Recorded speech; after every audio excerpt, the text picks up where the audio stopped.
ਇਹ ਇੱਕ ਐਸਾ ਗ੍ਰੰਥ ਹੈ ਜਿਸ ਦੇ ਵਿੱਚ ਭਾਈ ਸਾਹਿਬ ਜੀ ਨੇ ਬੜੀ ਸਰਧਾ ਭਾਵਨਾ ਦੇ ਨਾਲ, ਬੜੇ ਪੂਰਨ ਦ੍ਰਿੜ ਵਿਸ਼ਵਾਸ ਤੇ ਭਰੋਸੇ ਦੇ ਨਾਲ ਸਤਿਗੁਰੂ ਸੱਚੇ ਪਾਤਸ਼ਾਹ ਜੀ ਦੇ ਕੌਤਕ ਅੰਕਿਤ ਕੀਤੇ ਹਨ। ਪੰਥ ਦੇ ਵਿੱਚ ਜੇ ਕਥਾ ਦਾ ਵਿਸ਼ਾ ਬਣ ਸਕਿਆ ਹੈ ਤਾਂ ਇੱਕੋ ਇੱਕ ਇਹ ਗ੍ਰੰਥ ਹੈ, ਸ੍ਰੀ ਨਾਨਕ ਪ੍ਰਕਾਸ਼ ਗੁਰਪ੍ਰਤਾਪ ਸੂਰਜ ਗ੍ਰੰਥ। ਪੰਥ ਪ੍ਰਕਾਸ਼ ਦੇ ਵਿੱਚ ਵੀ ਬਹੁਤ ਸਾਰੀ ਉਪਮਾ ਸਤਿਗੁਰੂ ਜੀ ਦੀ ਹੈ ਜ਼ਰੂਰ, ਪਰ ਜੋ ਆਨੰਦ, ਜੋ ਰਸ ਭਾਈ ਸਾਹਿਬ ਜੀ ਨੇ ਆਪਣੀ ਕਵਿਤਾ ਵਿੱਚ ਕਥਨ ਕੀਤਾ ਹੈ ਉਹ ਹਰੇਕ ਪੁਸਤਕ ਵਿੱਚ ਨਹੀਂ। ਅੱਜ ਇਹ ਰਾਤ ਸਤਿਗੁਰੂ ਜੀ ਦੇ ਅਵਤਾਰ ਧਾਰਨ ਦੀ ਹੈ, ਇਸ ਵਾਸਤੇ ਇਹੀ ਕਥਾ ਕਰਨੀ ਦਾਸ ਨੇ ਯੋਗ ਸਮਝੀ ਹੈ। ਨਾਲੇ ਟਕਸਾਲ ਦੀ ਇਹ ਮਰਯਾਦਾ ਹੈ ਕਿ ਜੇ ਅਵਤਾਰ ਗੁਰਪੁਰਬ ਹੈ ਤਾਂ ਗੁਰੂ ਕੇ ਅਵਤਾਰ ਦੇ ਗੁਣ ਗਾਏ ਜਾਣ।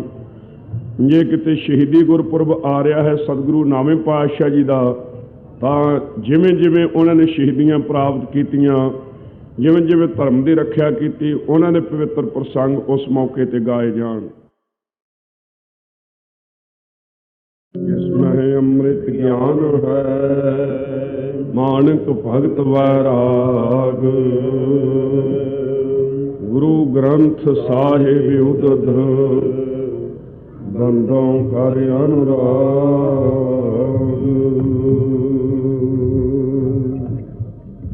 ਸਤਨਾਮ ਸ੍ਰੀ ਵਾਹਿਗੁਰੂ ਸਾਹਿਬ ਜੀ।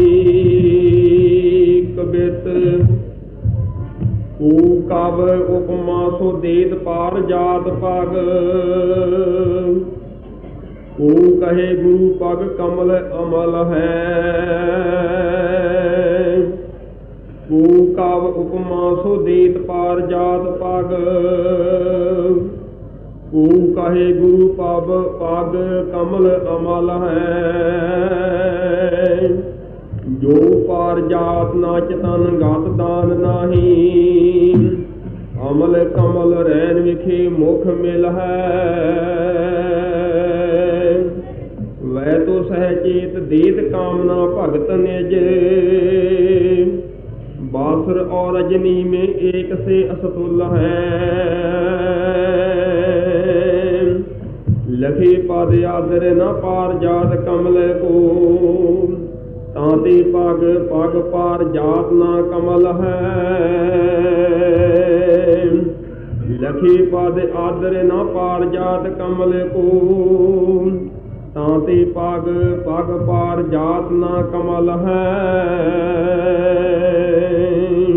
ਵਾਹਿਗੁਰੂ ਜੀ ਕਾ ਖਾਲਸਾ, ਵਾਹਿਗੁਰੂ ਜੀ ਕੀ ਫਤਿਹ।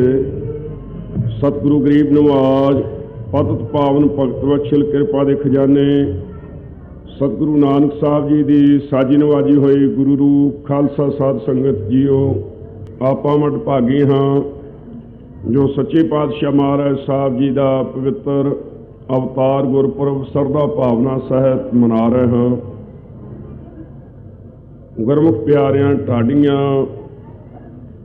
ਪ੍ਰਚਾਰਕਾਂ, ਕਵੀਆਂ, ਰਾਗੀਆਂ ਸਿੰਘਾਂ ਦੇ ਪਾਸੋਂ ਮਹਾਰਾਜ ਸਾਹਿਬ ਦਾ ਪਵਿੱਤਰ ਜਸ ਸਰਵਣ ਕੀਤਾ ਹੈ। ਹੁਣ ਸੱਚੇ ਪਾਤਸ਼ਾਹ ਮਹਾਰਾਜ ਸਾਹਿਬ ਜੀ ਦਾ ਅੱਜ ਰਾਤ ਅਵਤਾਰ ਪ੍ਰਗਟ ਕਰਨ ਦਾ ਸਮਾਂ ਹੈ। ਇਸ ਵਾਸਤੇ ਜੋ ਭਾਈ ਸਾਹਿਬ ਭਾਈ ਸੰਤੋਖ ਸਿੰਘ ਜੀ ਨੇ ਲਿਖਿਆ ਹੈ, ਸ੍ਰੀ ਨਾਨਕ ਪ੍ਰਕਾਸ਼। ਸੋ ਜਿਵੇਂ ਸਤਿਗੁਰੂ ਸੱਚੇ ਪਾਤਸ਼ਾਹ ਮਹਾਰਾਜ ਸਾਹਿਬ ਦਾ ਸਰੂਪ ਪ੍ਰਗਟ ਹੋਇਆ, ਜੋ ਸਤਿਗੁਰੂ ਜੀ ਦਾ ਸਰੂਪ ਪ੍ਰਗਟ ਹੋਣ ਤੋਂ ਪਹਿਲਾਂ ਸੰਸਾਰ ਦੀ ਹਾਲਤ ਸੀ, ਉਹ ਜਿਵੇਂ ਉਹਨਾਂ ਨੇ ਆਪਣੇ ਪਵਿੱਤਰ ਗ੍ਰੰਥ ਦੇ ਵਿੱਚ ਉਹ ਗੁੰਥਨ ਕੀਤੀ ਹੈ, ਉਹ ਆਪਾਂ ਸਰਵਣ ਕਰੀਏ। ਇਹ ਇੱਕ ਐਸਾ ਗ੍ਰੰਥ ਹੈ ਜਿਸ ਦੇ ਵਿੱਚ ਭਾਈ ਸਾਹਿਬ ਜੀ ਨੇ ਬੜੀ ਸਰਧਾ ਭਾਵਨਾ ਦੇ ਨਾਲ, ਬੜੇ ਪੂਰਨ ਦ੍ਰਿੜ ਵਿਸ਼ਵਾਸ ਤੇ ਭਰੋਸੇ ਦੇ ਨਾਲ ਸਤਿਗੁਰੂ ਸੱਚੇ ਪਾਤਸ਼ਾਹ ਜੀ ਦੇ ਕੌਤਕ ਅੰਕਿਤ ਕੀਤੇ ਹਨ। ਪੰਥ ਦੇ ਵਿੱਚ ਜੇ ਕਥਾ ਦਾ ਵਿਸ਼ਾ ਬਣ ਸਕਿਆ ਹੈ ਤਾਂ ਇੱਕੋ ਇੱਕ ਇਹ ਗ੍ਰੰਥ ਹੈ, ਸ੍ਰੀ ਨਾਨਕ ਪ੍ਰਕਾਸ਼ ਗੁਰਪ੍ਰਤਾਪ ਸੂਰਜ ਗ੍ਰੰਥ।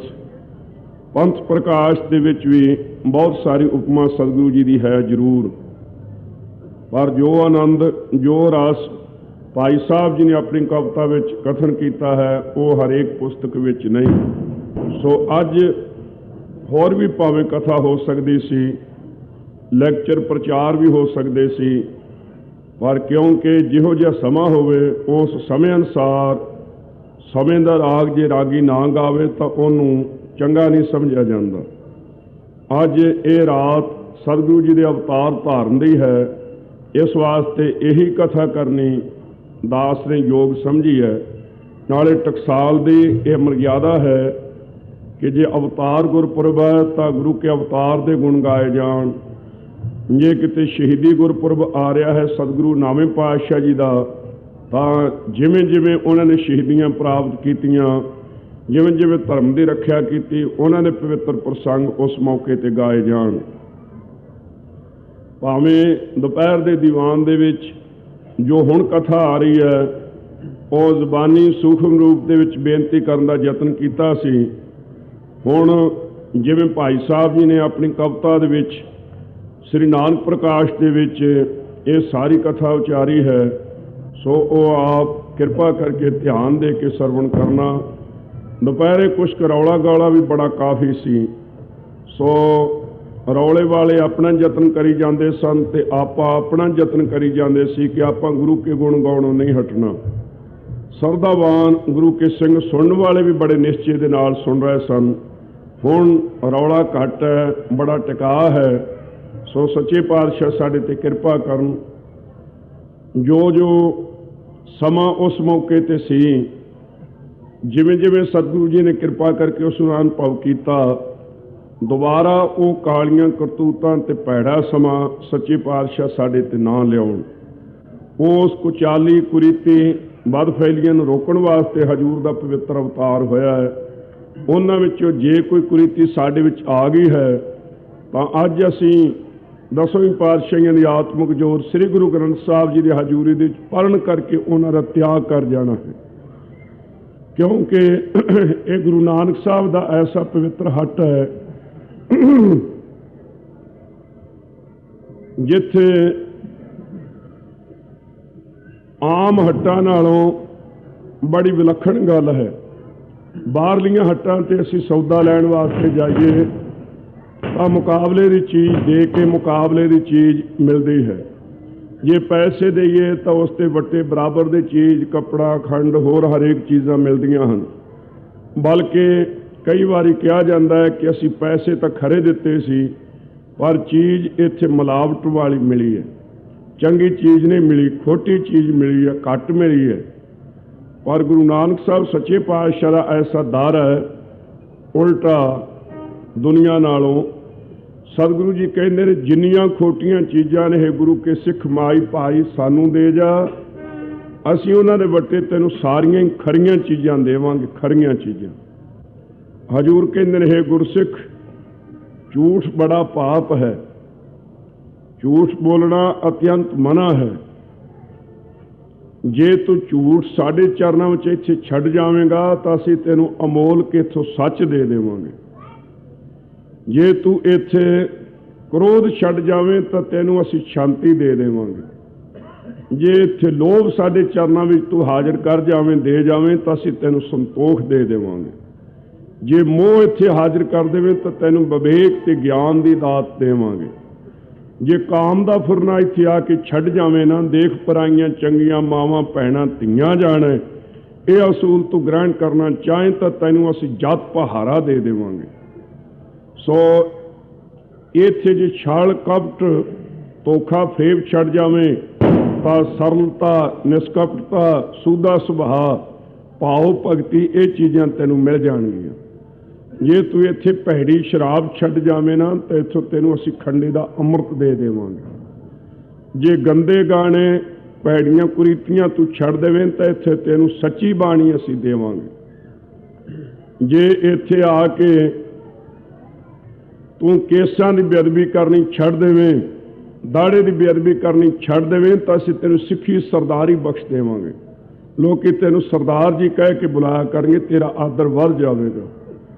ਇਹ ਐਸਾ ਹੱਟ ਹੈ ਗੁਰੂ ਨਾਨਕ ਸਾਹਿਬ ਸੱਚੇ ਪਾਤਸ਼ਾਹ ਦਾ ਖਾਲਸਾ ਜੀ, ਜਿਸ ਹੱਟ ਤੇ ਬਹਿ ਕੇ ਤੇਰਾ ਤੇਰਾ ਕਹਿ ਕੇ ਸਤਿਗੁਰੂ ਸੱਚੇ ਪਾਤਸ਼ਾਹ ਜੀ ਨੇ ਗਰੀਬਾਂ ਦੀਆਂ ਝੋਲੀਆਂ ਸਦਾ ਵਾਸਤੇ ਭਰ ਦਿੱਤੀਆਂ। ਇਹ ਹੱਟ ਸਦਾ ਵਾਸਤੇ ਖੁੱਲ੍ਹਾ ਹੈ। ਇਸ ਹੱਟ ਤੇ ਸਾਨੂੰ ਸਰਦਾ ਰੂਪੀ ਝੋਲੀ ਲੈ ਕੇ ਆਉਣਾ ਚਾਹੀਦਾ ਹੈ। ਸਤਿਗੁਰ ਸਦਾ ਦਇਆਲ ਹੈ ਭਾਈ, ਵਿਣ ਭਾਗਾਂ ਕਿਆ ਪਾਈਐ। ਏਕ ਨਦਰ ਕਰ ਵੇਖੈ ਸਭ ਉੱਪਰ, ਜਿਹਾ ਭਾਉ ਤਿਹਾ ਫਲ ਪਾਈਐ। ਜਿਹੋ ਜੀ ਭਾਵਨਾ ਹੋਵੇਗੀ ਫਲ ਭਾਵਨਾ ਅਨੁਸਾਰ ਮਿਲਣਾ ਹੈ। ਸਤਿਗੁਰੂ ਜੀ ਦੇ ਵਿੱਚ ਕੋਈ ਕਸੂਰ ਨਹੀਂ। ਸਤਿਗੁਰੂ ਜੀ ਸਾਰਿਆਂ ਤੇ ਦਿਆਲੂ ਤੇ ਕਿਰਪਾਲੂ ਨੇ।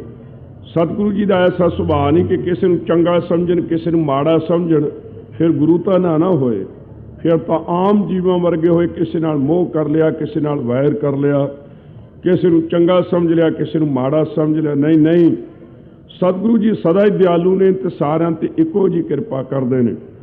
ਪਰ ਅੱਗੇ ਬਖਸ਼ਿਸ਼ ਪ੍ਰਾਪਤ ਉਹ ਕਰਦੇ ਨੇ ਜਿਨ੍ਹਾਂ ਦੇ ਮਨ ਦੇ ਵਿੱਚ ਸਰਧਾ ਹੈ, ਜਿਨ੍ਹਾਂ ਦੇ ਮਨ ਦੇ ਵਿੱਚ ਭਾਵਨਾ ਹੈ। ਜਿਹੋ ਜੀ ਕਿਸੇ ਦੀ ਭਾਵਨਾ ਜਿੰਨੀ ਕੁ ਬਹੁਤੀ ਵੱਧ, ਉਨੀ ਕਿਰਪਾ ਤੇ ਬਖਸ਼ਿਸ਼ ਉਸ ਪ੍ਰਾਣੀ ਤੇ ਹੋਵੇਗੀ। ਸੋ ਜੇ ਸਰਧਾ ਨਹੀਂ ਤਾਂ ਪ੍ਰਿਥੀ ਚੰਦ ਵਰਗੇ ਵਿਚਾਰੇ ਖਾਲੀ ਰਹਿ ਗਏ, ਦਾਸੂ ਤੇ ਦਾਤੂ ਖਾਲੀ ਰਹਿ ਗਏ। ਸ੍ਰੀ ਚੰਦ ਤੇ ਲਖਮੀ ਦਾਸ ਵੀ ਪੂਰੀ ਦਾਤ ਨਾ ਲੈ ਸਕੇ। ਇਸ ਵਾਸਤੇ ਗੁਰਸਿੱਖੀ ਦਾ ਮੁੱਢ ਸਰਧਾ ਤੋਂ ਸ਼ੁਰੂ ਹੁੰਦਾ ਹੈ, ਭਾਵਨਾ ਤੋਂ ਸ਼ੁਰੂ ਹੁੰਦਾ ਹੈ, ਨਿਸ਼ਚੇ ਤੋਂ ਤੇ ਸਿਦਕ ਤੋਂ ਇਹਦੀ ਪਰਪੱਕਤਾ ਹੁੰਦੀ ਹੈ। ਇਸ ਵਾਸਤੇ ਸਭ ਤੋਂ ਪਹਿਲਾਂ ਅਸੀਂ ਸਰਧਾ ਨਾਲ ਗੁਰੂ ਕੇ ਚਰਨਾਂ ਦੇ ਵਿੱਚ ਬੈਠੀਏ, ਫਿਰ ਮਨ ਵਿੱਚ ਸਿਦਕ ਰੱਖੀਏ, ਭਰੋਸਾ ਰੱਖੀਏ। ਸੱਚੇ ਪਾਤਸ਼ਾਹ ਬਹੁਤੀਆਂ ਦਾਤਾਂ ਸਾਨੂੰ ਕਿਰਪਾ ਕਰਕੇ ਆਪੇ ਦੇਣਗੇ। ਸੂਰਜ ਇੱਕੋ ਹੀ ਹੁੰਦਾ ਹੈ, ਉਹਦਾ ਅਕਸ ਤੇ ਸਾਇਆ ਕੰਧ ਤੇ ਹੋਰ ਤਰ੍ਹਾਂ ਦਾ ਪੈਂਦਾ ਹੈ, ਪਾਣੀ ਤੇ ਹੋਰ ਤਰ੍ਹਾਂ ਦਾ ਹੁੰਦਾ ਹੈ, ਤੇ ਆਰਸ਼ੀ ਸ਼ੀਸ਼ਾ ਹੋਵੇ ਤਾਂ ਉੱਥੇ ਹੋਰ ਤਰ੍ਹਾਂ ਦਾ ਹੁੰਦਾ ਹੈ। ਕੰਧ ਤੇ ਕੇਵਲ ਉਹ ਧੁੱਪ ਹੀ ਪੈਂਦੀ ਹੈ, ਧੁੱਪ। ਸੂਰਜ ਇੱਕੋ ਹੀ ਹੈ, ਸੂਰਜ ਦੇ ਰੌਸ਼ਨੀ ਵਿੱਚ ਕਿਰਨਾਂ ਵਿੱਚ ਕੋਈ ਫਰਕ ਨਹੀਂ। ਪਰ ਅੱਗੇ ਜਿਹੋ ਜਿਹੀਆਂ ਚੀਜ਼ਾਂ ਨੇ ਅਸਰ ਉਸੇ ਤਰ੍ਹਾਂ ਦਾ ਇੱਕੋ ਹੀ ਸੂਰਜ ਦਾ ਹੋ ਰਿਹਾ। ਇਕੱਲੀ ਕੰਧ ਹੈ, ਉਹਦੇ ਉੱਪਰ ਕੇਵਲ ਧੁੱਪ ਰੂਪ ਹੋ ਕੇ ਹੀ ਸੂਰਜ ਨੇ ਸਾਨੂੰ ਪ੍ਰਤੀਤ ਹੋਣਾ, ਕੇਵਲ ਧੁੱਪ। ਜੇ ਪਾਣੀ ਹੋਵੇ ਉੱਥੇ ਧੁੱਪ ਵੀ ਪੈਣੀ ਹੈ ਤੇ ਨਾਲ ਸੂਰਜ ਦਾ ਅਕਸ ਵੀ, ਸੂਰਜ ਦਾ ਫੋਟੋ ਵੀ ਸਾਨੂੰ ਉਸ ਦੇ ਵਿੱਚ ਦਿਸ ਪੈਣਾ। ਇੱਥੇ ਦੋ ਸੱਤਾ ਸੂਰਜ ਦੀਆਂ ਸਾਨੂੰ ਪ੍ਰਤੀਤ ਹੋਈਆਂ ਨੇ, ਇੱਕ ਤਾਂ ਸੂਰਜ ਦੇ ਦਰਸ਼ਨ ਤੇ ਦੂਸਰਾ ਸੂਰਜ ਦੀ ਧੁੱਪ।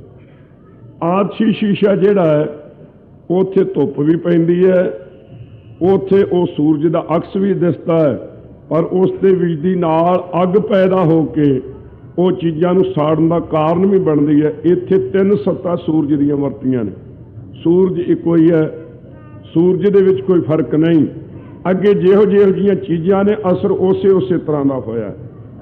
ਇਸੇ ਤਰ੍ਹਾਂ ਖਾਲਸਾ ਜੀ, ਕਈ ਲੋਕ ਕੇਵਲ ਐਸੇ ਜਿਹੜੇ ਇਹ ਚਿੱਤ ਵਿੱਚ ਕਹਿੰਦੇ ਨੇ ਕਿ ਹੇ ਰੱਬਾ ਸਾਡੇ ਸਰੀਰ ਵਿੱਚ ਸੁਖ ਹੋਵੇ, ਸਾਡੇ ਕਾਰੋ ਵਿਹਾਰ ਵਿੱਚ ਵਾਧਾ ਹੋਵੇ। ਉਹ ਸਮਝਦੇ ਨੇ ਕਿ ਗੁਰੂ ਨਾਨਕ ਸਾਹਿਬ ਸੱਚੇ ਪਾਤਸ਼ਾਹ ਗੁਰੂ ਨੇ ਤੇ ਇਹ ਦਾਤਾਂ ਦੇਣ ਵਾਲੇ ਨੇ, ਉਹਨਾਂ ਨੂੰ ਇੰਨੀਆਂ ਕੁ ਦਾਤਾਂ ਹੀ ਮਿਲਦੀਆਂ ਨੇ।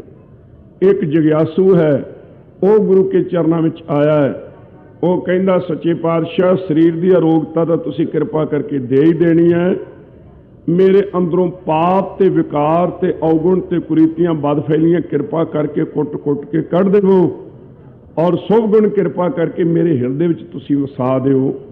ਉਹਦੇ ਮਨ ਵਿੱਚ ਇਹ ਨਿਸ਼ਚਾ ਹੈ ਕਿ ਸਤਿਗੁਰੂ ਜੀ ਮੈਨੂੰ ਸਰੀਰ ਦੀ ਅਰੋਗਤਾ ਤੇ ਪਦਾਰਥ ਵੀ ਦੇਣਗੇ, ਨਾਲ ਮੇਰੇ ਹਿਰਦੇ ਦੇ ਵਿੱਚੋਂ ਔਗਣ ਕੱਢ ਕੇ ਤੇ ਸੁਭ ਗੁਣਾਂ ਦੀ ਦਾਤ ਵੀ ਦੇਣਗੇ। ਉਹ ਪਾਣੀ ਵਰਗੇ ਗੁਰਮੁਖ ਹਨ। ਪਹਿਲਾ ਕੰਧ ਵਰਗਾ ਸੀ, ਤੀਸਰਾ ਗੁਰਮੁਖ ਪਿਆਰਾ, ਸੇਵਾ ਦਾ ਪੁੰਜ, ਨਿਮਰਤਾ ਗਰੀਬੀ ਵਾਲਾ, ਉਹ ਗੁਰੂ ਕੇ ਚਰਨਾਂ ਵਿੱਚ ਆਇਆ ਹੈ। ਸੱਚੇ ਪਾਤਸ਼ਾਹ ਤੇਰੇ ਪਾਸੋਂ ਮਾਨ ਮੰਗੋ ਤਾਨ ਮੰਗੋ, ਤਾਨ ਲਖਮੀ ਸੁਤ ਦਿਓ। ਇਹ ਸਾਰੀਆਂ ਦਾਤਾਂ ਤੁਹਾਡੇ ਕੋਲ ਲੈਣੀਆਂ ਨੇ, ਸੁਭ ਗੁਣ ਵੀ ਤੁਹਾਡੇ ਪਾਸੋਂ ਲੈਣੇ ਨੇ, ਪਰ ਹੋਰ ਵੀ ਬਖਸ਼ਿਸ਼ ਕਰੋ। ਬ੍ਰਹਮ ਅਭਿਆਸ ਦੀ ਐਸੀ ਅਗਨੀ ਸਾਡੇ ਹਿਰਦੇ ਵਿੱਚ ਬਾਲੋ ਜਿਸ ਦੇ ਨਾਲ ਜਿੰਨਾ ਕੂੜਾ ਕਚਰਾ ਹੈ ਅਗਿਆਨ ਦਾ, ਇਹ ਸਾਰਾ ਸਾੜ ਦਿਓ। ਗਿਆਨ ਦਾ ਪ੍ਰਕਾਸ਼ ਮੇਰੇ ਹਿਰਦੇ ਵਿੱਚ ਕਰ ਦਿਓ ਤੇ ਅਗਿਆਨ ਦਾ ਹਨੇਰਾ ਸਦਾ ਵਾਸਤੇ ਦੂਰ ਕਰ ਦਿਓ। ਗਿਆਨ ਅੰਜਨ ਗੁਰ ਦੀਆ, ਅਗਿਆਨ ਅੰਧੇਰ ਵਿਨਾਸ਼, हर किरपा ते संत भेटिया नानक मन प्रगास। उन्हां गुरमुख प्यारिਆਂ ਦੇ ਹਿਰਦੇ ਦੇ ਵਿੱਚ ਸਤਿਗੁਰੂ ਸੱਚੇ ਪਾਤਸ਼ਾਹ ਤਿੰਨੇ ਹੀ ਦਾਤਾਂ ਦੇ ਦਿੰਦੇ ਹਨ। ਸੋ ਜਿਵੇਂ ਸੂਰਜ ਇੱਕੋ ਸੀ, ਇਹੋ ਜਿਹੇ ਗੁਰੂ ਵੀ ਸਤਿਗੁਰੂ ਸੱਚੇ ਪਾਤਸ਼ਾਹ ਵੀ ਇੱਕੋ ਹਨ। ਪਰ ਜਿਹੋ ਜੀ ਭਾਵਨਾ ਤੇ ਨਿਸ਼ਚਾ ਤੇ ਭਰੋਸਾ ਹੈ, ਦਾਤਾਂ ਉਸ ਪ੍ਰਕਾਰ ਦੀਆਂ ਗੁਰੂ ਕੇ ਪਿਆਰਿਓ ਇੱਥੋਂ ਮਿਲਣੀਆਂ ਹਨ। ਇਸ ਵਾਸਤੇ ਸਾਡੀ ਸਰਧਾ, ਸਾਡੀ ਭਾਵਨਾ, ਸਾਡਾ ਨਿਸ਼ਚਾ, ਸਾਡਾ ਸਿਦਕ, ਸਾਡਾ ਭਰੋਸਾ ਦ੍ਰਿੜ ਤੇ ਪਰਪੱਕ ਹੋਣਾ ਚਾਹੀਦਾ ਹੈ। ਇਹੀ ਬੇਨਤੀ ਦੁਪਹਿਰੇ ਕੀਤੀ ਸੀ। ਸੋ ਗੁਰੂ ਕੇ ਪਿਆਰਿਓ, ਆਪਾਂ ਸਰਧਾ ਭਾਵਨਾ ਨਾਲ ਗੁਰੂ ਕੇ ਚਰਨਾਂ ਵਿੱਚ ਜੁੜੇ ਹਾਂ। ਹੁਣ ਸੁਣੋ ਕਿਵੇਂ ਸਤਿਗੁਰੂ ਸੱਚੇ ਪਾਤਸ਼ਾਹ ਦੇ ਆਉਣ ਤੋਂ ਪਹਿਲਾਂ ਸਮਾਂ ਭਿਆਨਕ ਸੀ। ਪਹਿਲਾਂ ਭਾਈ ਕਵੀ ਸੰਤੋਖ ਸਿੰਘ ਸਾਹਿਬ ਜੀ ਕਹਿੰਦੇ ਨੇ ਕਿ ਕੋਈ ਗੁਰੂ ਕੇ ਚਰਨਾਂ ਦੀ ਉਪਮਾ ਦੇ ਦਿੰਦਾ ਹੈ ਕਿ ਗੁਰੂ ਕੇ ਚਰਨ ਕਲਪ ਬਿਰਸ਼ ਵਰਗੇ ਨੇ। ਕਲਪ ਬਿਰਸ਼ ਕਾਮਨਾ ਪੂਰੀਆਂ ਕਰਦਾ ਜਿਹੜਾ ਉਹਦੇ ਥੱਲੇ ਜਾ ਬੈਠੇ। ਕੋਈ ਇਹ ਕਹਿੰਦਾ ਹੈ ਕਿ ਸਤਿਗੁਰੂ ਸੱਚੇ ਪਾਤਸ਼ਾਹ ਦੇ ਚਰਨ ਕਮਲਾਂ ਵਰਗੇ ਨੇ। ਕਹਿੰਦੇ ਜਿਹੜਾ ਪਾਰਜਾਤ ਬਿਰਸ਼ ਹੈ ਉਹ ਮੁਕਤੀ ਨਹੀਂ ਦੇ ਸਕਦਾ। ਪਾਰਜਾਤ ਬਿਰਸ਼ ਦੇ ਕੋਲ ਕੋਈ ਚਲਾ ਜਾਵੇ ਨਾ, ਕਲਪ ਬਿਰਸ਼ ਦੇ ਕੋਲ, ਤਾਂ ਉਹ ਕਲਿਆਣ ਨਹੀਂ ਦੇ ਸਕਦਾ। ਤੇ ਨਾਲੇ ਉਹ ਜੜ ਹੈ, ਬਿਰਸ਼ ਹੈ, ਅਖੀਰ ਨਾਸਵੰਤ ਹੈ, ਇੱਕ ਥਾਂ ਤੇ ਖੜਾ ਰਹਿਣ ਵਾਲਾ ਹੈ। ਤੇ ਗੁਰੂ ਕੇ ਚਰਨ ਜਿਹੜੇ ਨੇ ਇਹ ਕਲਿਆਣ ਦੇ ਦੇਣ ਵਾਲੇ ਨੇ ਤੇ ਚੇਤਨ ਸਰੂਪ ਨੇ। ਇਸ ਵਾਸਤੇ ਕਲਪ ਬਿਰਸ਼ ਗੁਰੂ ਨਾਨਕ ਸਾਹਿਬ ਦੇ ਚਰਨਾਂ ਦੇ ਬਰਾਬਰ ਨਹੀਂ ਹੋ ਸਕਦਾ। ਕਈ ਕਹਿੰਦੇ ਨੇ ਕਿ ਗੁਰੂ ਕੇ ਚਰਨ ਕਮਲਾਂ ਵਰਗੇ ਨੇ। ਕਹਿੰਦੇ ਨਹੀਂ, ਜਿਹੜੇ ਇਹ ਕਬਲ ਨੇ, ਰਾਤ ਪਈ ਤੋਂ ਕਬਲ ਮਿਚ ਜਾਂਦਾ, ਇੱਕ ਰਸ ਨਹੀਂ ਰਹਿੰਦਾ। ਸੂਰਜ ਚੜ੍ਹੇ ਤੋਂ ਫਿਰ ਖਿੜਦਾ ਹੈ। ਤੇ ਸਤਿਗੁਰੂ ਸੱਚੇ ਪਾਤਸ਼ਾਹ ਦੇ ਚਰਨ ਐਸੇ ਨਹੀਂ ਕਿ ਰਾਤ ਨੂੰ ਸਿੱਖ ਦੀ ਸਹਾਇਤਾ ਨਾ ਕਰਨ ਤੇ ਦਿਨੇ ਦਿਨੇ ਕੇਵਲ ਕਿਰਪਾ ਕਰਨ। ਇਹ ਬਿਲਕੁਲ ਨਹੀਂ। ਸਤਿਗੁਰੂ ਦਸਮ ਸਰੂਪ ਦੇ ਵਿੱਚ ਆ ਕੇ ਭਾਈ ਜੋ ਜੋਗਾ ਸਿੰਘ ਸੀ, ਉਹਦੀ ਰੱਖਿਆ ਆਪ ਰਾਤ ਰਾਤ ਆ ਕੇ ਕੀਤੀ ਹੈ। ਇਸੇ ਤਰ੍ਹਾਂ ਹੋਰ ਗੁਰਸਿੱਖਾਂ ਦੀ ਰਾਤ ਤੇ ਦਿਨੇ ਇੱਕ ਰਾਤ ਸਹਾਇਤਾ ਕਰਨ ਵਾਲੇ ਨੇ, ਵਿਪਤਾ ਤੋਂ ਬਚਾਉਣ ਵਾਲੇ ਨੇ। ਇਸ ਵਾਸਤੇ ਗੁਰੂ ਕੇ ਚਰਨ ਚਰਨੀ ਨੇ। ਨਾਮ ਚਾਰਾ ਕਲਪ ਬਿਰਸ਼ ਗੁਰੂ ਨਾਨਕ ਸਾਹਿਬ ਦੇ ਚਰਨਾਂ ਦੇ ਬਰਾਬਰ ਪੁੱਜ ਸਕਦਾ ਹੈ ਤੇ ਨਾਮ ਚਾਰੇ ਕਬਲ ਹੀ ਪੁੱਜ ਸਕਦੇ ਨੇ। ਇਹ ਤੁੱਛ ਚੀਜ਼ਾਂ ਨੇ, ਨਾਸਵੰਤ ਚੀਜ਼ਾਂ ਨੇ, ਜੜ ਚੀਜ਼ਾਂ ਨੇ। ਗੁਰੂ ਨਾਨਕ ਸਾਹਿਬ ਦੇ ਚਰਨ ਜਿੱਥੇ ਜਿੱਥੇ ਵੀ ਟਿਕੇ, ਜਿੱਥੇ ਬਾਬਾ ਪੈਰ ਧਰੇ ਪੂਜਾ ਆਸਨ ਥਾਪਣ ਸੋਆ, ਸਾ ਧਰਤ ਪਾਈ ਹਰਿਆਵਲੀ। ਜਿੱਥੇ ਮੇਰਾ ਸਤਿਗੁਰ ਬੈਠਾ ਆਏ, ਸੇ ਜੰਤ ਪਾਇਆ ਹਰਿਆਵਲੇ, ਜਿਨੀ ਮੇਰਾ ਸਤਿਗੁਰ ਦੇਖਿਆ ਜਾਏ। ਤਰਨ ਸੁਆਨੀ ਖੜ ਰਤਨ ਜੜਾਵੀ, ਹਰ ਪ੍ਰੇਮ ਪੁਰਖ ਮਨ ਉੱਠਾ। ਸਭੇ ਕਾਜ ਸੁਹੇਲੜੇ ਥੀਏ, ਗੁਰੂ ਨਾਨਕ ਸਤਿਗੁਰ ਤੁਠਾ। ਸੋ ਜਿੱਥੇ ਬਾਬਾ ਪੈਰ ਧਰੇ ਪੂਜਾ ਆਸਨ ਥਾਪਣ ਸੋਆ। ਇਸ ਵਾਸਤੇ ਗੁਰੂ ਕੇ ਚਰਨ ਚਰਨੀ ਨੇ। ਨਾਮ ਚਾਰਾ ਕਲਪ ਬਿਰਸ਼ ਤੇ ਨਾਮ ਚਾਰਾ ਚੰਦਰਮਾ ਤੇ ਨਾਮ ਚਾਰਾ ਇਹ ਕਬਲ ਜਿਹੜਾ ਹੈ, ਸਤਿਗੁਰੂ ਸੱਚੇ ਪਾਤਸ਼ਾਹ ਦੇ ਚਰਨਾਂ ਦਾ ਮੁਕਾਬਲਾ ਕਦੇ ਵੀ ਨਹੀਂ ਕਰ ਸਕਦਾ।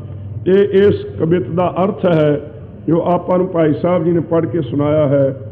ਹੁਣ ਅੱਗੇ ਸੁਣੋ, ਭਾਈ ਬਾਲਾ ਜੀ ਸੁਣਾਉਣ ਲੱਗੇ ਨੇ ਕਿ ਸਤਿਗੁਰੂ ਨਾਨਕ ਸਾਹਿਬ ਜੀ ਦੇ ਅਵਤਾਰ ਧਾਰਨ ਦੇ ਸਮੇਂ, ਸੋ ਉਸ ਮੌਕੇ ਦੁਨੀਆ ਦੀ ਕੀ ਹਾਲਤ ਸੀ, ਉਹ ਸਾਨੂੰ ਹੁਣ ਇਹ ਪਤਾ ਲੱਗਣਾ ਚਾਹੀਦਾ ਹੈ।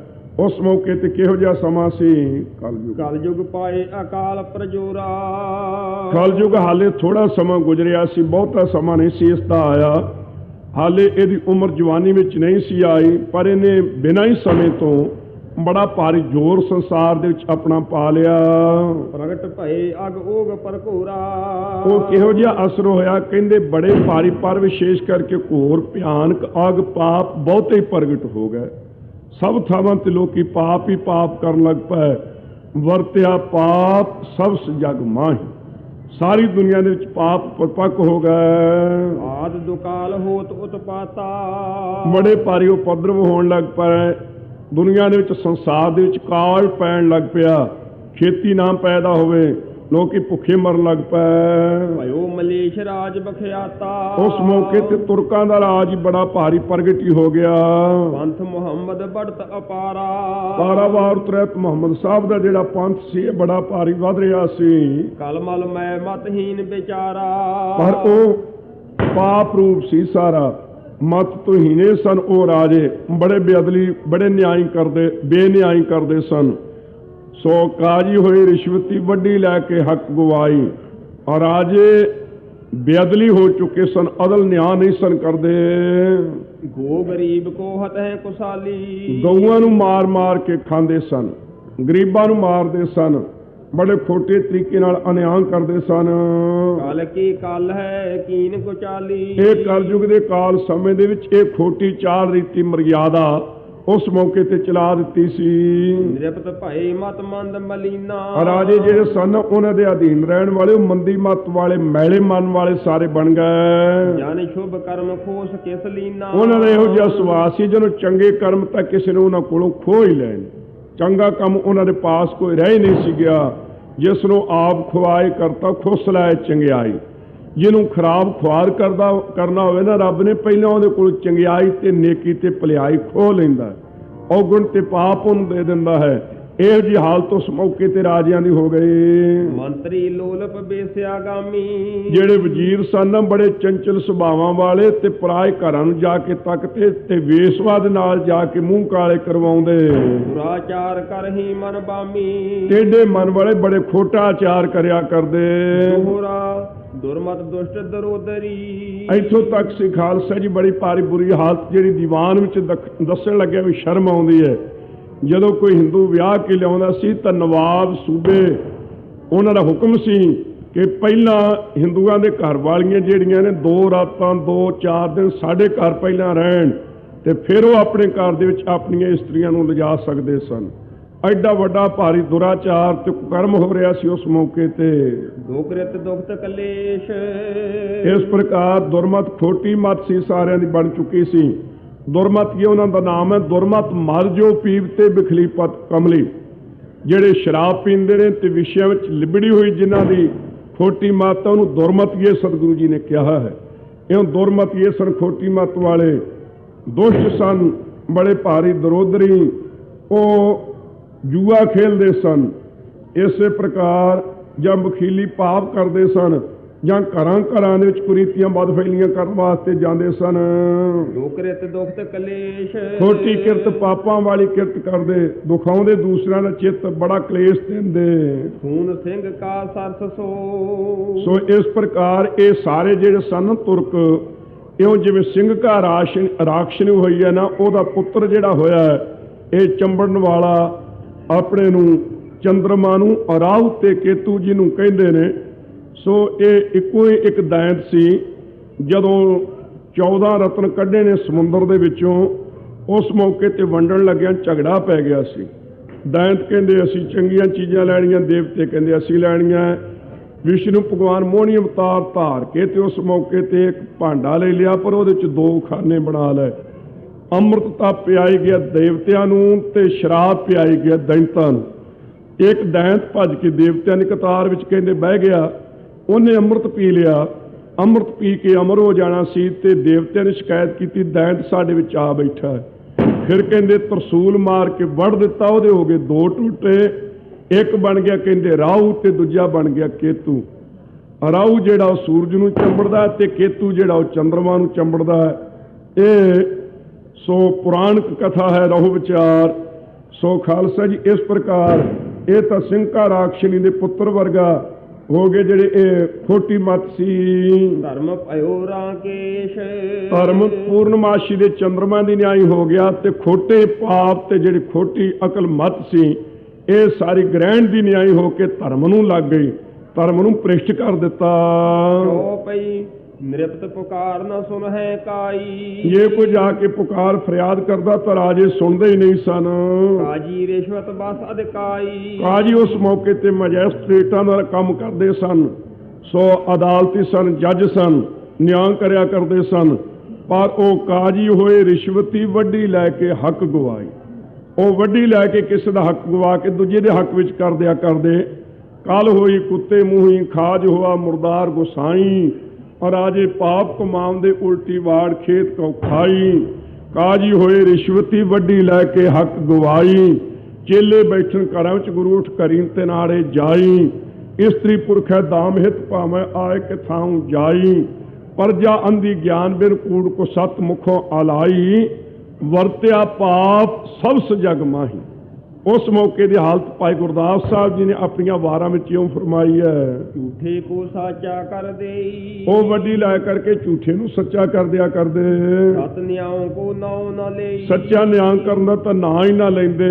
ਜਹ ਤੈ ਚਲੀ ਮਲੇਸ਼ਨ ਭਾਖਾ, ਜਿੱਥੇ ਕਿੱਥੇ ਮਲੇਸ਼ੀਆ ਦੀ ਬੋਲੀ ਫਾਰਸੀ ਚੱਲ ਪਈ। ਨਿਜ ਨਿਜ ਧਰਮ ਨਰਨ ਸਭ ਨਾ ਖਾ, ਆਪੋ ਆਪਣਾ ਧਰਮ ਸਾਰੇ ਆਦਮੀ ਉਸ ਮੌਕੇ ਤੇ ਲੰਘ ਗਏ, ਟੱਪ ਗਏ, ਛੱਡ ਗਏ, ਤਿਆਗ ਦਿੱਤਾ। ਅੱਜ ਵੀ ਖਾਲਸਾ ਜੀ ਅਸੀਂ ਵਿਚਾਰ ਕੇ ਵੇਖਣਾ ਹੈ ਕਿ ਗੁਰੂ ਨਾਨਕ ਸਾਹਿਬ ਦਾ ਸਿੱਖ ਕਿਤੇ ਆਪਣਾ ਧਰਮ ਛੱਡ ਕੇ ਅੱਧਾ ਮੁਸਲਮਾਨ ਤਾਂ ਨਹੀਂ ਬਣ ਗਿਆ, ਕਿਤੇ ਫੇਰ ਸ਼ਰਾਬਾਂ ਤਾਂ ਨਹੀਂ ਪੀਣ ਲੱਗ ਪਿਆ, ਕਿਤੇ ਜੂਏਬਾਜ਼ ਤਾਂ ਨਹੀਂ ਬਣ ਗਿਆ, ਕਿਤੇ ਬਗਾਨੇ ਘਰਾਂ ਨੂੰ ਤਾਂ ਨਹੀਂ ਤੱਕਣ ਲੱਗ ਪਿਆ, ਕਿਤੇ ਮੂੰਹ ਸਿਰ ਤਾਂ ਨਹੀਂ ਮਨਾਉਣ ਲੱਗ ਪਿਆ, ਕਿਤੇ ਚੋਰੀ ਯਾਰੀ ਠੱਗੀ ਤਾਂ ਨਹੀਂ ਕਰਨ ਲੱਗ ਪਿਆ। ਜੇ ਇਉਂ ਕਰਨ ਲੱਗ ਪਿਆ ਤਾਂ ਫਿਰ ਸਮਝ ਲਵੇ ਕਿ ਮੈਂ ਗੁਰੂ ਨਾਨਕ ਸਾਹਿਬ ਦੀ ਕਿਰਪਾ ਤੋਂ ਹੀਣਾ ਹਾਂ, ਮੇਰੇ ਤੇ ਗੁਰੂ ਕੀ ਬਖਸ਼ਿਸ਼ ਨਹੀਂ ਹੈ। ਪੁੰਨਹੀਨ ਤਨ ਪਾਪਨ ਪੀਨਾ, ਸੋ ਉਹ ਪੁੰਨ ਤੋਂ ਹੀਣੇ ਹੋ ਗਏ ਲੋਕ, ਤੇ ਪਾਪਾਂ ਕਰਕੇ ਬੜੇ ਭਾਰੀ ਮੋਟੇ ਸਨ, ਪਾਪ ਵੱਡੇ ਵੱਡੇ ਕਰਦੇ ਤੇ ਪੁੰਨ ਦਾਨ ਕਦੇ ਨਹੀਂ ਸਨ ਕਰਦੇ। ਦਰਬਖ ਛੋਟ ਹੈ ਦੇਖਤ ਦੀਨਾ, ਕਿਸੇ ਨੂੰ ਗਰੀਬ ਵੇਖ ਕਰਕੇ ਝਾਟੀ ਉਹਦੇ ਪਾਸੋਂ ਧਨ ਖੋਹ ਲਿਆ ਕਰਦੇ, ਡਾਕੇ ਮਾਰਦੇ। ਪਰ ਕਾਰਜ ਕੀ ਕਰਤਾ ਹਾਨੀ, ਜੇ ਕੋਈ ਕਿਸੇ ਦਾ ਕੰਮ ਹੁੰਦਾ ਤਾਂ ਉਹਦਾ ਕੰਮ ਵਿਗਾੜ ਦੇਣਾ, ਜ਼ਰੂਰ ਲੱਤ ਮਾਰ ਦੇਣੀ ਉਸ ਤੇ ਕੰਮ ਦੇ ਵਿੱਚ। ਸੋ ਪਰਾਏ ਦਾ ਕਾਰਜ ਸਵਾਰਨਾ ਨਹੀਂ, ਉਲਟਾ ਸਗੋਂ ਵਿਗਾੜ ਦੇਣਾ, ਨਾਸ ਕਰ ਦੇਣਾ। ਸਨ ਜਿਉ ਤਨ ਖੋਵੇ ਦੁਖ ਦਾਨੀ, ਸਣ ਵਰਗਾ ਸੁਭਾਅ ਸੀ, ਸਣ ਵਰਗਾ ਸਣ ਹੁੰਦੀ ਹੈ ਨਾ, ਜਾਣਦੇ ਨੇ ਪਿੰਡਾਂ ਵਾਲੇ ਗੁਰਮੁਖ। ਸਣ ਪਹਿਲਾਂ ਬੀਜੀ ਦੀ ਹੈ, ਵੱਡੀ ਹੁੰਦੀ ਹੈ, ਫਿਰ ਉਹਨੂੰ ਵੱਢ ਲਈਦਾ, ਵੱਢ ਕੇ ਉਹਦੇ ਬੀਜ ਅਲੱਗਾ ਕਰ ਦਿੰਦੇ ਨੇ ਤੇ ਬਾਕੀ ਉਹ ਸਾਰੀ ਪਾਣੀ ਵਿੱਚ ਡੋਬ ਦੇਈਦੀ ਹੈ। ਆਮ ਛੱਪੜਾਂ ਵਿੱਚ ਦਬਾ ਦਿੰਦੇ ਨੇ, ਉਹਦੇ ਉੱਤੇ ਮਿੱਟੀ ਪਾ ਦਿੰਦੇ ਨੇ, ਉਹ ਆਪਣੇ ਆਪ ਨੂੰ ਵਢਾ ਕੇ ਤੇ ਜਦੋਂ ਪਾਣੀ ਦੇ ਵਿੱਚ ਗਲਦੀ ਉਹਦੇ ਉੱਤੇ ਮਿੱਟੀ ਪਾਈ ਦੀ ਹੈ, ਫਿਰ ਉਹ ਗਲ ਜਾਂਦੀ ਹੈ।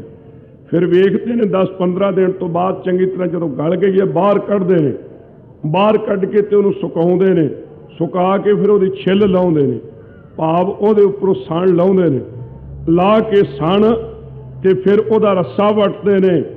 ਉਹ ਰੱਸਾ ਵੱਟਿਆ ਹੋਇਆ ਵੀ ਦੂਸਰਾਂ ਦੇ ਦੁੱਖ ਦੇਣ ਦਾ ਕਾਰਨ ਬਣਦੀ ਹੈ। ਇਉਂ ਪਹਿਲਾਂ ਤਾਂ ਆਪ ਮਿੱਟੀ ਵਿੱਚ ਰੁਲੀ, ਪਾਣੀ ਵਿੱਚ ਡੁੱਬੀ, ਆਪਣੀ ਛਿੱਲ ਲਵਾਈ ਤੇ ਛਿੱਲ ਲਵਾ ਕੇ ਆਪ ਵੀ ਇੰਨੀਆਂ ਤਕਲੀਫਾਂ ਸਹਾਰੀਆਂ ਤੇ ਦੂਸਰੇ ਨੂੰ ਵੀ ਬੰਨਣ ਦਾ ਕਾਰਨ ਬਣੀ। ਇਹੋ ਜਿਹਾ ਸੁਭਾਅ ਉਸ ਮੌਕੇ ਤੇ ਲੋਕਾਂ ਦਾ ਸੀ, ਆਪਣੀ ਵੀ ਇੱਜ਼ਤ ਬਰਬਾਦ ਕਰਨੀ, ਦੁਖੀ ਹੋਣਾ ਤੇ ਨਾਲ ਦੂਸਰੇ ਨੂੰ ਵੀ ਤੰਗ ਕਰਨਾ। ਇਹ ਸਣ ਵਾਲਾ ਸੁਭਾਅ ਲੋਕਾਂ ਦਾ ਬਣ ਚੁੱਕਾ ਸੀ।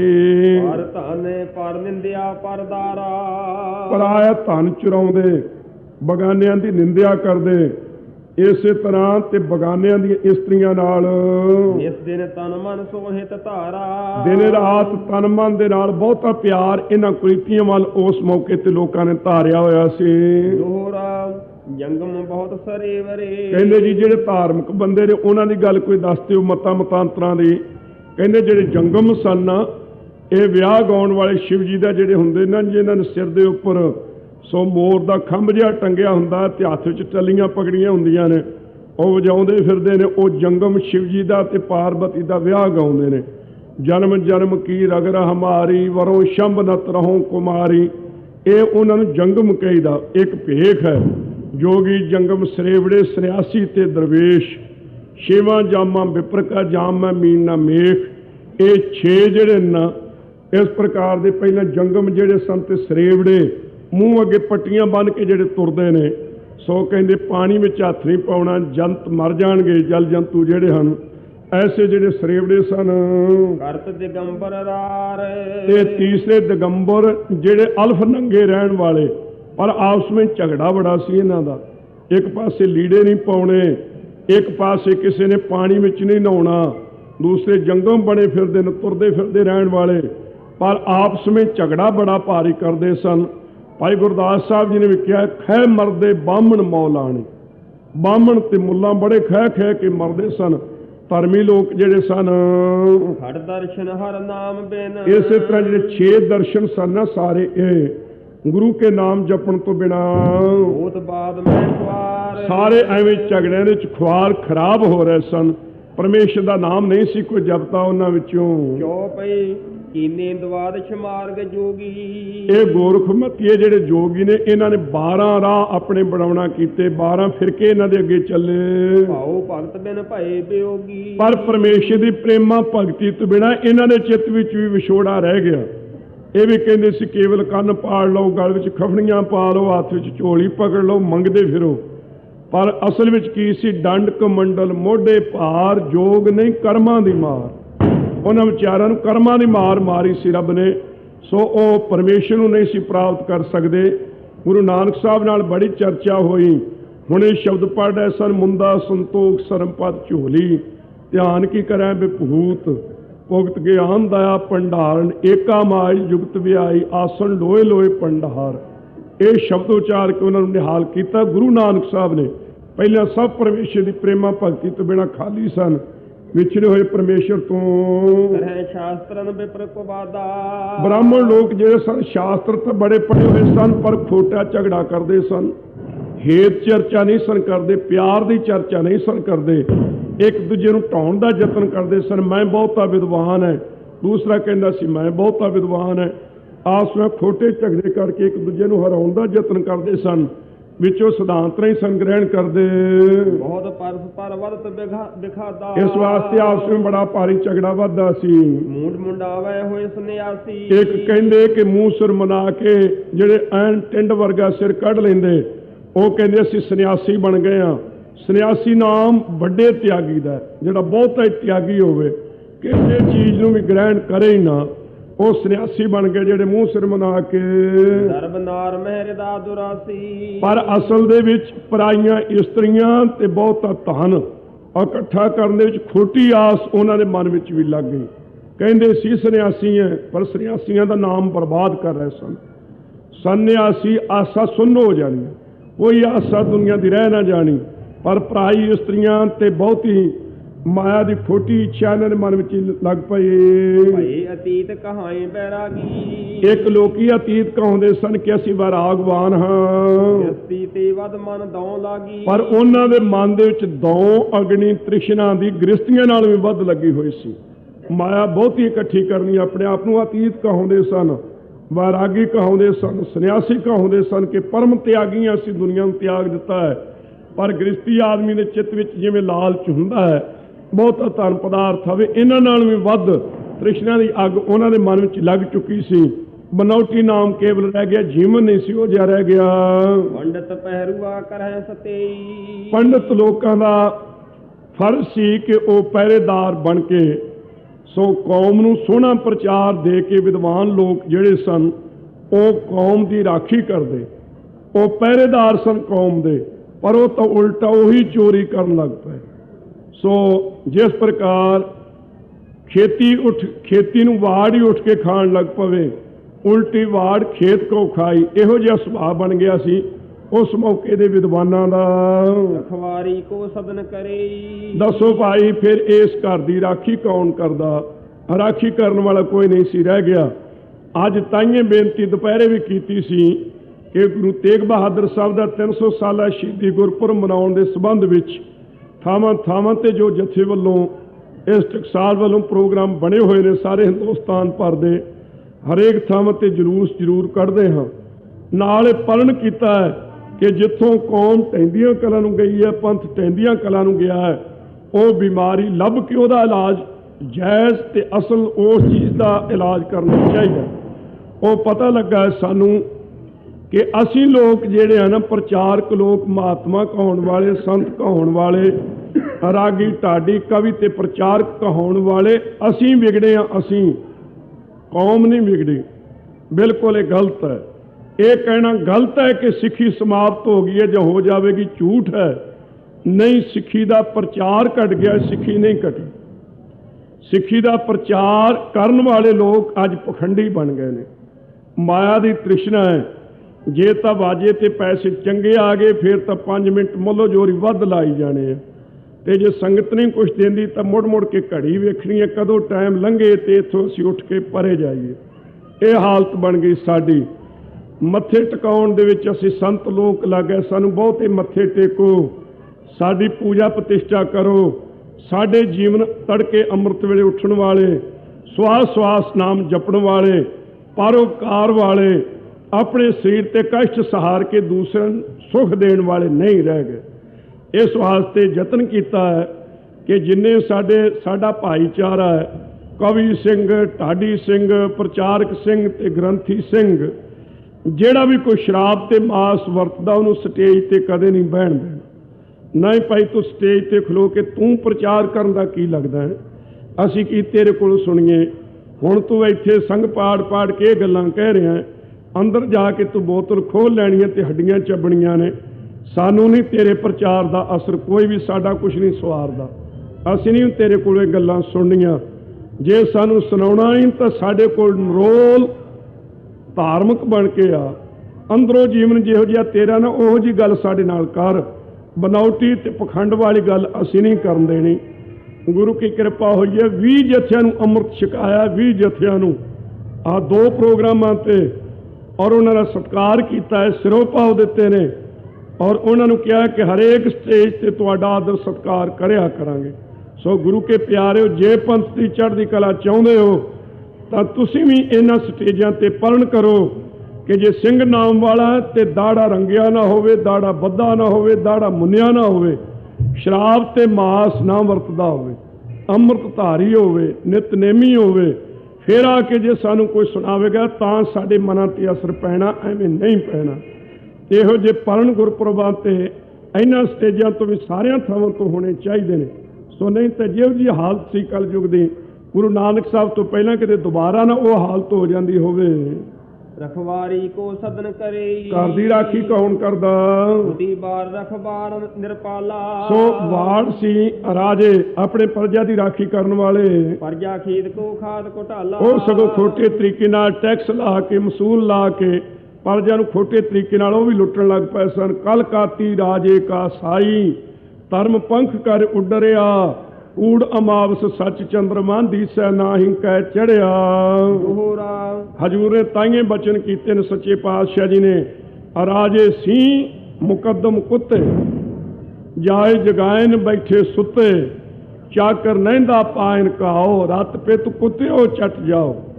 ਸੱਚੇ ਪਾਤਸ਼ਾਹ ਜੀ ਨੇ ਇੱਕ ਦ੍ਰਿਸ਼ਟਾਂਤ ਦਿੱਤਾ, ਅਲੰਕਾਰ ਫਰਮਾਇਆ ਹੈ। ਔਰ ਗੁਰੂ ਨਾਨਕ ਸਾਹਿਬ ਤੋਂ ਬਿਨਾਂ ਕੋਈ ਨਹੀਂ ਕਹਿ ਸਕਦਾ। ਜਦੋਂ ਤੁਰਕਾਂ ਦਾ ਰਾਜ ਹੋਵੇ, ਇਕੱਲੇ ਇਕੱਲੇ ਆਦਮੀ ਦਾ ਉਸ ਮੌਕੇ ਤੇ ਉਹਨਾਂ ਦੇ ਮੂੰਹ ਤੇ ਕਹਿਣਾ, ਉਹ ਪਾਤਸ਼ਾਹ ਤੁਸੀਂ ਸ਼ੇਰਾਂ ਵਰਗੇ ਬਣੇ ਹੋਏ ਜੀ।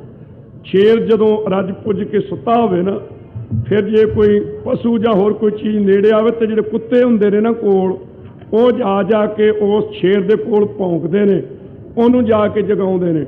ਉਹ ਸ਼ੇਰ ਜਾ ਕੇ ਤੇ ਪੰਜਾ ਮਾਰਦਾ ਹੈ, ਉਹ ਮਾਰ ਕੇ ਤਰਦਾ ਮਾਸ ਉਹ ਖਾ ਜਾਂਦਾ ਹੈ ਤੇ ਬਾਕੀ ਦਾ ਪਿੱਤਾ ਤੇ ਖੂਨ ਆਦਿਕ ਮਗਰੋਂ ਕੁੱਤੇ ਚੱਟ ਜਾਂਦੇ ਨੇ। ਮਹਾਰਾਜ ਕਹਿਣ ਲੱਗੇ ਤੁਸੀਂ ਸ਼ੇਰਾਂ ਵਰਗੇ ਜੇ, ਲੋਕਾਂ ਨੂੰ ਲੁੱਟ ਖਸੁੱਟ ਕੇ, ਖਾ ਪੀ ਕੇ, ਸ਼ਰਾਬਾਂ ਪੀ ਕੇ, ਕੁਰੀਤੀਆਂ ਕਰਕੇ ਮਹਿਲਾਂ ਵਿੱਚ ਸੁੱਤੇ ਪਏ ਜੇ। ਜਦੋਂ ਕੋਈ ਮੁਕੱਦਮਾ ਆਉਂਦਾ ਹੈ, ਕੋਈ ਢੱਗ ਆਉਂਦੀ ਹੈ, ਤਾਂ ਜਿਹੜੇ ਤੁਹਾਡੇ ਨੇ ਨਾ ਮੁਕੱਦਮੇ ਦਾਇਰ ਕਰਨ ਵਾਲੇ ਥਾਣੇਦਾਰ ਤੇ ਹੋਰ ਲੋਕ, ਉਹ ਕੁੱਤਿਆਂ ਵਰਗੇ ਤੁਹਾਡੇ ਕੋਲ ਭੱਜ ਕੇ ਆਉਂਦੇ ਨੇ ਕਿ ਚੰਗੀ ਗੱਲ ਬਣੀ ਹੈ, ਤੁਸੀਂ ਉੱਠੋ ਜਾਗੋ। ਫਿਰ ਤੁਸੀਂ ਪੰਜਾ ਮਾਰ ਦਿਓ, ਕਿਹੜਾ ਚਾਕਰ ਨਹਿੰਦਾ ਪਾਇਨ ਕਹੋ।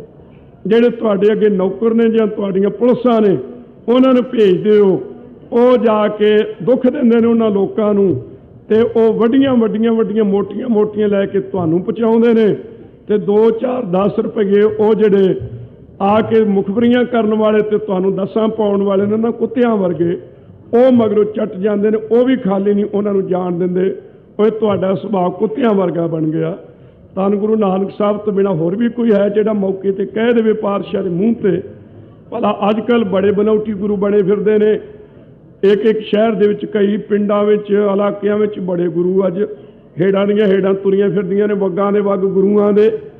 ਪਰ ਜੇ ਵੇਖੀਏ ਗੁਰੂ ਕੇ ਪਿਆਰਿਓ, ਕੋਈ ਐਸਾ ਹੈ ਜਿਹੜਾ ਕਿਸੇ ਵਜ਼ੀਰ ਦੇ ਸਾਹਮਣੇ ਕਹਿ ਦੇਵੇ, ਜਿਹੜਾ ਕੁਰੀਤੀ ਕਰਨ ਵਾਲਾ ਵਜ਼ੀਰ ਹੈ, ਕਿ ਤੇਰਾ ਇਹੋ ਜਿਹਾ ਸੁਭਾਅ ਹੈ? ਵੇਖੀਏ ਭਲਾ ਕਿਸੇ ਨੂੰ ਕੋਈ ਗੱਲ ਕਹਿੰਦੇ ਨੂੰ, ਕਦੇ ਵੀ ਨਹੀਂ ਕਹਿ ਸਕੇਗਾ। ਧੰਨ ਗੁਰੂ ਨਾਨਕ ਸਾਹਿਬ ਹੀ ਕਹਿ ਸਕਦੇ ਨੇ, ਓਏ ਬਾਬਰ, ਤੂੰ ਬਾਬਰ ਨਹੀਂ, ਤੂੰ ਜਾਬਰ ਹੈ, ਤੇਰੇ ਬੰਦਿਆਂ ਵਾਲੇ ਕੰਮ ਨਹੀਂ, ਤੂੰ ਦਰਿੰਦਾ ਹੈ, ਖਿਆਲ ਕਰ ਕੁਛ, ਕਿਉਂ ਇੰਨਾ ਪਾਪ ਕਰਨ ਲੱਗਾ ਹੈ। ਇਹ ਧੰਨ ਗੁਰੂ ਨਾਨਕ ਸਾਹਿਬ ਸੱਚੇ ਪਾਤਸ਼ਾਹ ਕਹਿ ਸਕਦੇ ਆ। ਝੂਠਿਆਂ ਲੋਕਾਂ ਵਿਚਾਰਿਆਂ ਨੇ, ਜਿਨ੍ਹਾਂ ਨੇ ਉਹਨਾਂ ਦੇ ਤਰਸ ਤੇ ਜਿਉਣਾ ਹੈ, ਉਹਨਾਂ ਦੇ ਤਰਸ ਤੇ ਲੋਕਾਂ ਨੂੰ ਠੱਗਣਾ ਹੈ, ਉਹ ਨਹੀਂ ਕਦੇ ਵੀ ਉਹਨਾਂ ਨੂੰ ਉਲਟ ਕੇ ਕਹਿ ਸਕਣਗੇ। ਇਹ ਹਾਲਤ ਉਸ ਮੌਕੇ ਤੇ ਹੋ ਰਹੀ ਸੀ। ਭਇਓ ਭਾਰ ਧਰ ਪਰ ਅਧਿਕ ਸੋ ਇਸ ਪ੍ਰਕਾਰ ਧਰਤੀ ਦੇ ਉੱਪਰ ਬੜਾ ਭਾਰੀ ਭਾਰ ਪਾਪਾਂ ਦਾ ਹੋ ਗਿਆ। ਧਰਮ ਧਰਤ ਨਹਿ ਧੀਰ ਧਰਮ ਧੀਰਜ ਨਹੀਂ ਸੀ ਧਾਰਦਾ। ਜਿਹੜਾ ਧਰਮ ਸੀ ਬੜਾ ਭਾਰੀ ਕਮਜ਼ੋਰਾ ਹੋ ਚੁੱਕਾ ਸੀ ਉਸ ਮੌਕੇ, ਭਾਉ ਭਗਤ ਨਹਿ ਜਗਤ ਮੇ ਕਿਉਂਕਿ ਸੰਸਾਰ ਦੇ ਵਿੱਚ ਪ੍ਰੇਮਾ ਭਗਤੀ ਰਹੀ ਨਹੀਂ ਸੀ। ਭਈ ਭੈ ਭੀ ਬਿਗਲ ਭਈ ਭੈ ਭੀਰ ਵਿਆਕੁਲ ਹੋ ਕਰਕੇ ਧਰਤੀ ਜਿਹੜੀ ਸੀ ਬੜੀ ਭਾਰੀ ਡਰ ਦੇ ਸਹਿਤ ਹੋ ਗਈ। ਅੱਜ ਫਿਰ ਕਿਤੇ ਪ੍ਰੇਮਾ ਭਗਤੀ ਖੰਭ ਲਾ ਕੇ ਤਾਂ ਨਹੀਂ ਉੱਡ ਰਹੀ।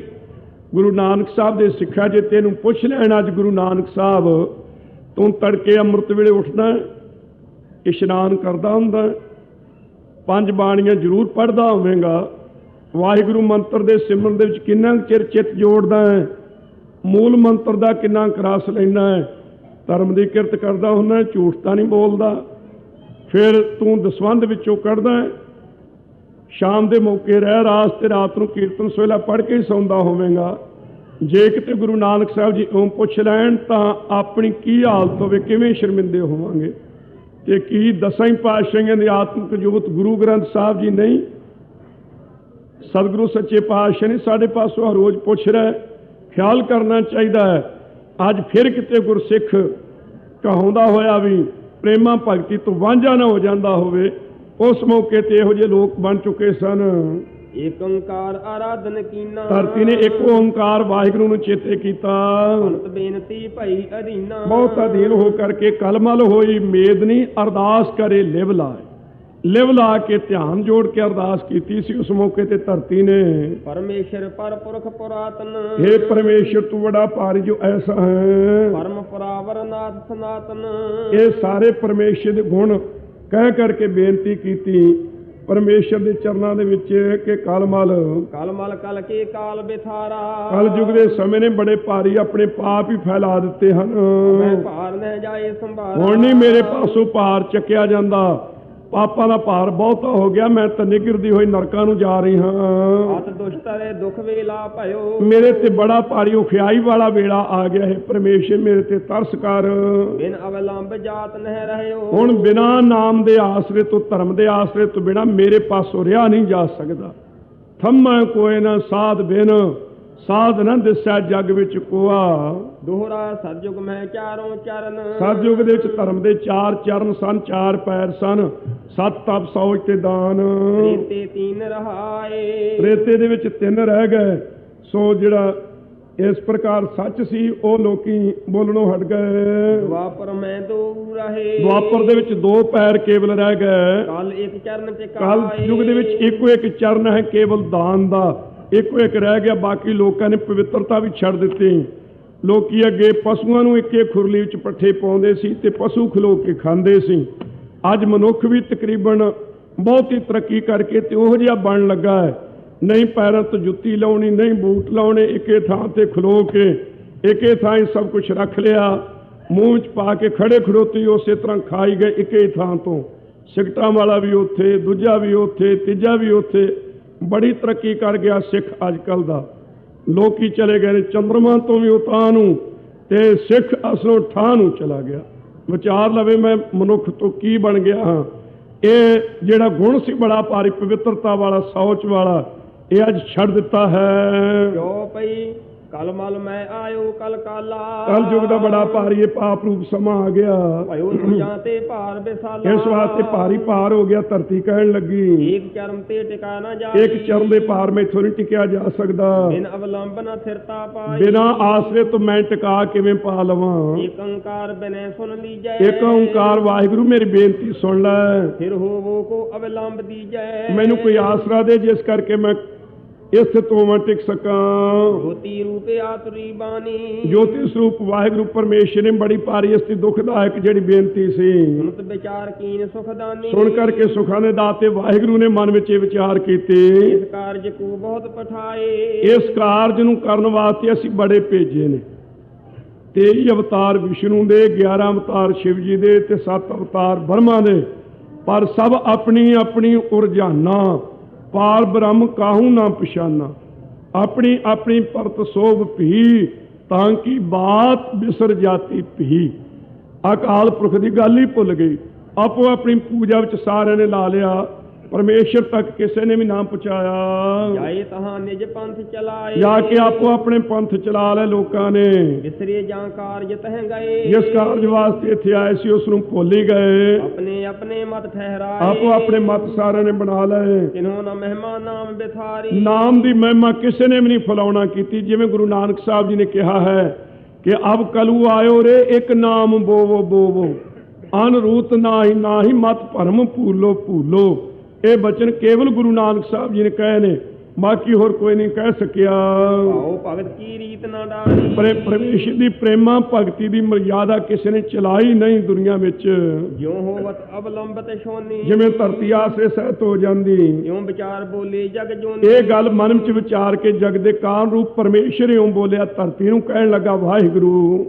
ਨਾਮ ਕੀਰਤਨ ਬਿਥਰਾਓ ਜਬ ਹੀ, ਜਦੋਂ ਮੈਂ ਜਾ ਕਰਕੇ ਨਾਮ ਤੇ ਗੁਰੂ ਕੀ ਬਾਣੀ ਦਾ ਕੀਰਤਨ ਫੈਲਾਵਾਂਗਾ ਨਾ ਦੁਨੀਆ ਵਿੱਚ, ਕੁਝ ਅਵਲੰਬ ਹੋਏ ਹੈ ਤਬ ਹੀ। ਧਰਤੀ ਤਾਂ ਤੈਨੂੰ ਆਸਰਾ ਮਿਲੇਗਾ। ਕੀਰਤਨ ਤੇ ਗੁਰੂ ਕੇ ਨਾਮ ਬਾਣੀ ਤੋਂ ਬਿਨਾਂ ਤੈਨੂੰ ਆਸਰਾ ਨਹੀਂ ਮਿਲਣਾ। ਅੱਜ ਮੁੜ ਕਿਹਾ ਜਾ ਰਿਹਾ ਹੈ ਨਰਕ ਧਾਰੀਆਂ ਵੱਲੋਂ, ਕਹਿੰਦੇ ਉਹ ਗੁਰਦੁਆਰੇ ਨਾ ਜਾਇਓ, ਹਰ ਰੋਜ਼ ਉਹੀ ਆਸਾ ਦੀ ਵਾਰ ਦਾ ਕੀਰਤਨ, ਹਰ ਰੋਜ਼ ਉਹੀ ਵਾਹਿਗੁਰੂ ਵਾਹਿਗੁਰੂ ਕਹੀ ਜਾਣਾ, ਹਰ ਰੋਜ਼ ਉਹੀ ਸੁਖਮਨੀ ਸਾਹਿਬ ਦਾ ਪਾਠ ਤੇ ਉਹੀ ਪੰਜੇ ਬਾਣੀਆਂ ਦੇ ਨਿਤਨੇਮ। ਇਉਂ ਨਾ ਕਰਿਓ। ਉਹਨਾਂ ਨੇ ਪੁੱਛ ਕੇ ਵੇਖਿਓ ਭਲਿਓ ਮਾਨਸੋ, ਸਰੀਰ ਨੂੰ ਕਾਇਮ ਰੱਖਣ ਵਾਸਤੇ ਦੁਨਿਆਵੀ ਖੁਰਾਕ ਹੈ ਤੇ ਆਤਮਿਕ ਖੁਰਾਕ ਹੈ ਪਰਮੇਸ਼ਰ ਦਾ ਨਾਮ। ਤੁਸੀਂ ਜਿਉਂ ਜੰਮੇ ਜੇ ਉਹੀ ਪਾਣੀ ਪੀਤੀ ਜਾਂਦੇ ਜੇ, ਜਿਉਂ ਜੰਮੇ ਜੇ ਉਹੀ ਰੋਟੀ ਖਾਈ ਜਾਂਦੇ ਜੇ, ਉਸੇ ਹੀ ਹਵਾ ਵਿੱਚ ਸਵਾਸ ਲਈ ਜਾਂਦੇ ਜੇ। ਤੁਸੀਂ ਕੁਛ ਅਕਲ ਕਰੋ, ਪਾਣੀ ਨਾ ਪੀਆ ਕਰੋ, ਰੋਟੀ ਨਾ ਖਾਇਆ ਕਰੋ, ਸਾਹ ਨਾ ਲਿਆ ਕਰੋ, ਭਾਵ ਮਰ ਮੁੱਕ ਜਾਓ, ਤਾਂ ਕਹਿ ਸਕਦੇ ਜੇ ਕਿ ਉਹੀ ਨਾਮ ਹਰ ਰੋਜ਼ ਨਹੀਂ ਜਪਣਾ, ਉਹੀ ਬਾਣੀ ਹਰ ਰੋਜ਼ ਨਹੀਂ ਪੜ੍ਹਨੀ। ਸੋ ਇਹ ਕਿੰਨਾ ਗੁਰੂ ਨਾਨਕ ਸਾਹਿਬ ਦੇ ਮਤ ਤੋਂ ਉਲਟ ਪ੍ਰਚਾਰ। ਗੁਰੂ ਕੇ ਸਿੱਖੋ ਕੁਛ ਧਿਆਨ ਕਰਨਾ ਪਵੇਗਾ, ਖਿਆਲ ਕਰਨਾ ਪਵੇਗਾ। ਉਹ ਲੋਕ ਖੰਡੇ ਦੇ ਅੰਮ੍ਰਿਤ ਨੂੰ ਮਿੱਠਾ ਪਾਣੀ ਕਹਿ ਰਹੇ ਨੇ ਔਰ ਤੁਹਾਡੇ ਸਰੋਵਰਾਂ ਨੂੰ ਛੱਪੜ ਦੱਸ ਕੇ ਕਹਿੰਦੇ ਨੇ ਪੂਰ ਦੇਣੇ ਚਾਹੀਦੇ ਨੇ। ਮੱਤ ਮਾਰੇਗੀ ਉਹਨਾਂ ਲੋਕਾਂ ਦੀ। ਉਹਨਾਂ ਤੋਂ ਸਾਵਧਾਨ ਰਹਿਣ ਦੀ ਲੋੜ ਹੈ। ਸੱਚੇ ਪਾਤਸ਼ਾਹ ਜੀ ਨੇ ਨਾਮ ਦੀ, ਕੀਰਤਨ ਦੀ ਤੇ ਭਾਵ ਭਗਤੀ ਦੀ ਰੀਤੀ ਜਿਹੜੀ ਚਲਾਈ ਸੀ, ਉਹਨੂੰ ਉਹ ਲੋਕ ਬੰਦ ਕਰਨਾ ਚਾਹੁੰਦੇ ਹਨ। ਫਿਰ ਪਾਪੀ ਕੁਝ ਅਵਲੰਬ ਹੋਏ ਹੈ ਤਬ ਹੀ, ਤਾਂ ਧਰਤੀ ਤੈਨੂੰ ਆਸਰਾ ਪ੍ਰਾਪਤ ਹੋਵੇਗਾ। ਜਾਂ ਤੇ ਪ੍ਰਗਟਾਵੋਂ ਜਗ ਆਏ, ਇਸ ਵਾਸਤੇ ਮੈਂ ਸੰਸਾਰ ਵਿੱਚ ਆ ਕੇ ਨਾਮ ਤੇ ਕੀਰਤਨ ਦੀ ਮਹਿਮਾ ਪ੍ਰਗਟ ਕਰਾਂਗਾ। ਉਹ ਬਿਨ ਹੋਤ ਨਾ ਆਨ ਉਪਾਏ, ਮੇਰੇ ਆਪ ਆਪਣੇ ਆਏ ਤੋਂ ਬਿਨਾਂ ਇਹ ਯਤਨ ਨਹੀਂ ਹੋ ਸਕਣਾ। ਇਹ ਪਰਮੇਸ਼ਰ ਨੇ ਆਪਣੇ ਮਨ ਵਿੱਚ ਅਨੁਭਵ ਕੀਤਾ ਕਿ ਜਦੋਂ ਤੱਕ ਮੈਂ ਆਪ ਨਹੀਂ ਨਾ ਜਾਵਾਂਗਾ ਤਦੋਂ ਤੱਕ ਇਹ ਕਾਰਜ ਨਹੀਂ ਹੋਣਾ। ਧਰਮ ਧਾਮ ਧਰ ਧੀਰਜ ਦੀਨੋ, ਇਉਂ ਧਰਤੀ ਧਰਮ ਦੇ ਘਰ ਰੂਪ ਨੇ ਪਰਮੇਸ਼ਰ ਨੇ ਧਰਤੀ ਨੂੰ ਧੀਰਜ ਦਿੱਤੀ। ਪਾਏ ਅਲੰਬ ਹੋਏ ਦੁਖ ਛੀਨੋ, ਆਸਰਾ ਪ੍ਰਾਪਤ ਕਰਕੇ ਜਿਵੇਂ ਉਸ ਦਾ ਦੁੱਖ ਸਾਰਾ ਨਾਸ ਹੋ ਜਾਵੇ। ਸੁਣ ਕਰ ਗਿਰਾ ਗਗਨ ਕੀ ਸ਼ੋਨੀ, ਆਕਾਸ਼ ਬਾਣੀ ਇਹ ਸੁਣ ਕਰਕੇ ਜਿਹੜੀ ਧਰਤੀ ਸੀ, ਉਰ ਕਰ ਪਰਮ ਹਰਖ ਮੁਖ ਮੋਨੀ। ਸੋ ਆਪਣੇ ਚਿੱਤ ਵਿੱਚ ਬੜੀ ਭਾਰੀ ਖੁਸ਼ੀ ਕਰਕੇ ਚਿੱਤ ਵਿੱਚ ਚੁੱਪ ਹੋ ਗਈ ਸੀ ਜਿਹੜੀ ਸਾਰੀ ਧਰਤੀ ਸੀ। ਦੋਹਰਾ ਕਾਰਨ ਗੁਰ ਅਵਤਾਰ ਕੋ, ਭਾਈ ਸਤਿਗੁਰੂ ਜੀ ਦੇ ਅਵਤਾਰ ਧਾਰਨ ਦਾ ਜਿਹੜਾ ਕਾਰਨ ਸੀ, ਮੈਂ ਬਰਨਿਓ ਚਿਤ ਲਾਈ। ਭਾਈ ਸਾਹਿਬ ਜੀ ਕਹਿੰਦੇ ਬੜਾ ਚਿੱਤ ਲਾ ਕੇ ਅਸੀਂ ਤੁਹਾਨੂੰ ਦੱਸਿਆ ਗੁਰੂ ਕੇ ਸਿੱਖੋ। ਜਨਮ ਕੀ ਅਬ ਕਥਾ, ਮਹਾਰਾਜ ਸਾਹਿਬ ਦੇ ਜਨਮ ਦੀ ਕਥਾ ਹੁਣ ਥੋੜਾ ਸਮਾਂ ਸੁਣ ਲਓ। ਸ੍ਰੀ ਅੰਗਦ ਸੁਖਦਾਏ, ਸ੍ਰੀ ਗੁਰੂ ਅੰਗਦ ਦੇਵ ਸਾਹਿਬ ਮਹਾਰਾਜ ਸਾਹਿਬ ਸੁਖਦਾਤੇ ਜੀ ਨੂੰ ਦੱਸ ਰਹੇ ਨੇ। 97 ਸਤਿਗੁਰੂ ਸੱਚੇ ਪਾਤਸ਼ਾਹ ਮਹਾਰਾਜ ਸਾਹਿਬ ਜੀ ਦੱਸਣ ਲੱਗੇ ਹਨ ਆਪ ਕਿ ਸਾਰਿਆਂ ਦੇਸ਼ਾਂ ਦਾ ਰਾਜਾ ਰੂਪ ਬਾਰ ਦੇਸ਼ ਸੀ। ਸੋ ਜਿਸ ਦੇ ਵਿੱਚ ਸਾਰੇ ਜਿਹੜੇ ਪ੍ਰਜਾ ਦੇ ਲੋਕ ਸਨ ਬੜੇ ਸੁਖ ਸਹਿਤ ਰਹਿ ਰਹੇ ਸਨ। ਸੋ ਜਿਹੜੀ ਰਾਵੀ ਨਦੀ ਹੈ ਇੱਕ ਪਾਸੇ ਇਹ ਸੀ, ਸੋਹਣੀਆਂ ਇਹਦੀਆਂ ਲਹਿਰਾਂ ਉਛਲ ਰਹੀਆਂ ਸਨ। ਇਹ ਮਾਨੋ ਸੋਹਣਾ ਇੱਕ ਇਹ ਆਪਣੇ ਵੱਲੋਂ ਪੱਖਾ ਕਰ ਰਹੀ ਸੀ ਬਾਰ ਦੇਸ਼ ਰੂਪੀ ਰਾਜੇ ਦੇ ਉੱਪਰ, ਤੇ ਦੂਸਰੇ ਪਾਸੇ ਸੀ ਖਾਲਸਾ ਜੀ ਜਿਹੜੀ ਨਦੀ, ਸੋ ਸੋਮਨੀਕ ਚੰਦਰਭਗਾ ਚਨਾਬ ਜਿਸ ਨੂੰ ਕਹਿੰਦੇ ਹਨ, ਇਹ ਦਰਿਆ ਸੀ।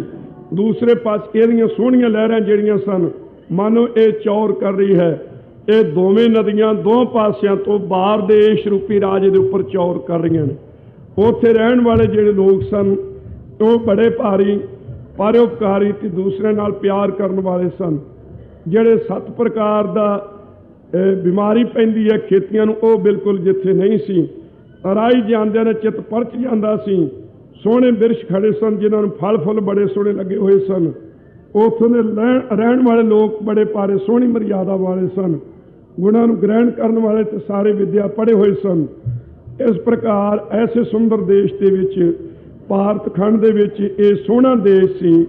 ਉਸ ਦੇਸ਼ ਦੇ ਵਿੱਚ ਤਹਿ ਮੈਂ ਤਲਵੰਡੀ ਭਲ ਨਗਰੀ, ਇੱਕ ਰਾਏ ਭੋਏ ਦੀ ਤਲਵੰਡੀ ਨਾਮੇ ਇੱਕ ਨਗਰੀ ਸੀ। ਚਾਰ ਵਰਨ ਕਰ ਪੂਰਤ ਸਗਰੀ, ਇਹ ਚਾਰੇ ਵਰਨ ਉੱਥੇ ਖੱਤਰੀ, ਬ੍ਰਾਹਮਣ ਤੇ ਸੂਦ ਵੈਸ ਉਸ ਨਗਰੀ ਦੇ ਵਿੱਚ ਰਹਿੰਦੇ ਸਨ, ਨਨਕਾਣੇ ਸਾਹਿਬ ਦੇ ਵਿੱਚ। ਇਹ ਕੀ ਚਾਹੁੰਦੇ ਸਬਾਗ ਸੁਹਾਵਾ, ਜਿਸ ਦੇ ਚਾਰ ਚਫੇਰੇ ਬੜਾ ਭਾਰੀ ਬਾਗ ਸੋਭਨੀਕ ਹੋ ਰਿਹਾ ਸੀ। ਉਸਮ ਬਾਟਕਾ ਬਹੁ ਸ਼ਬ ਪਾਵਾ, ਬਹੁਤ ਸਾਰੀਆਂ ਫੁੱਲਾਂ ਦੀਆਂ ਬਗੀਚੀਆਂ ਸ਼ੋਭਾ ਪਾ ਰਹੀਆਂ ਸਨ।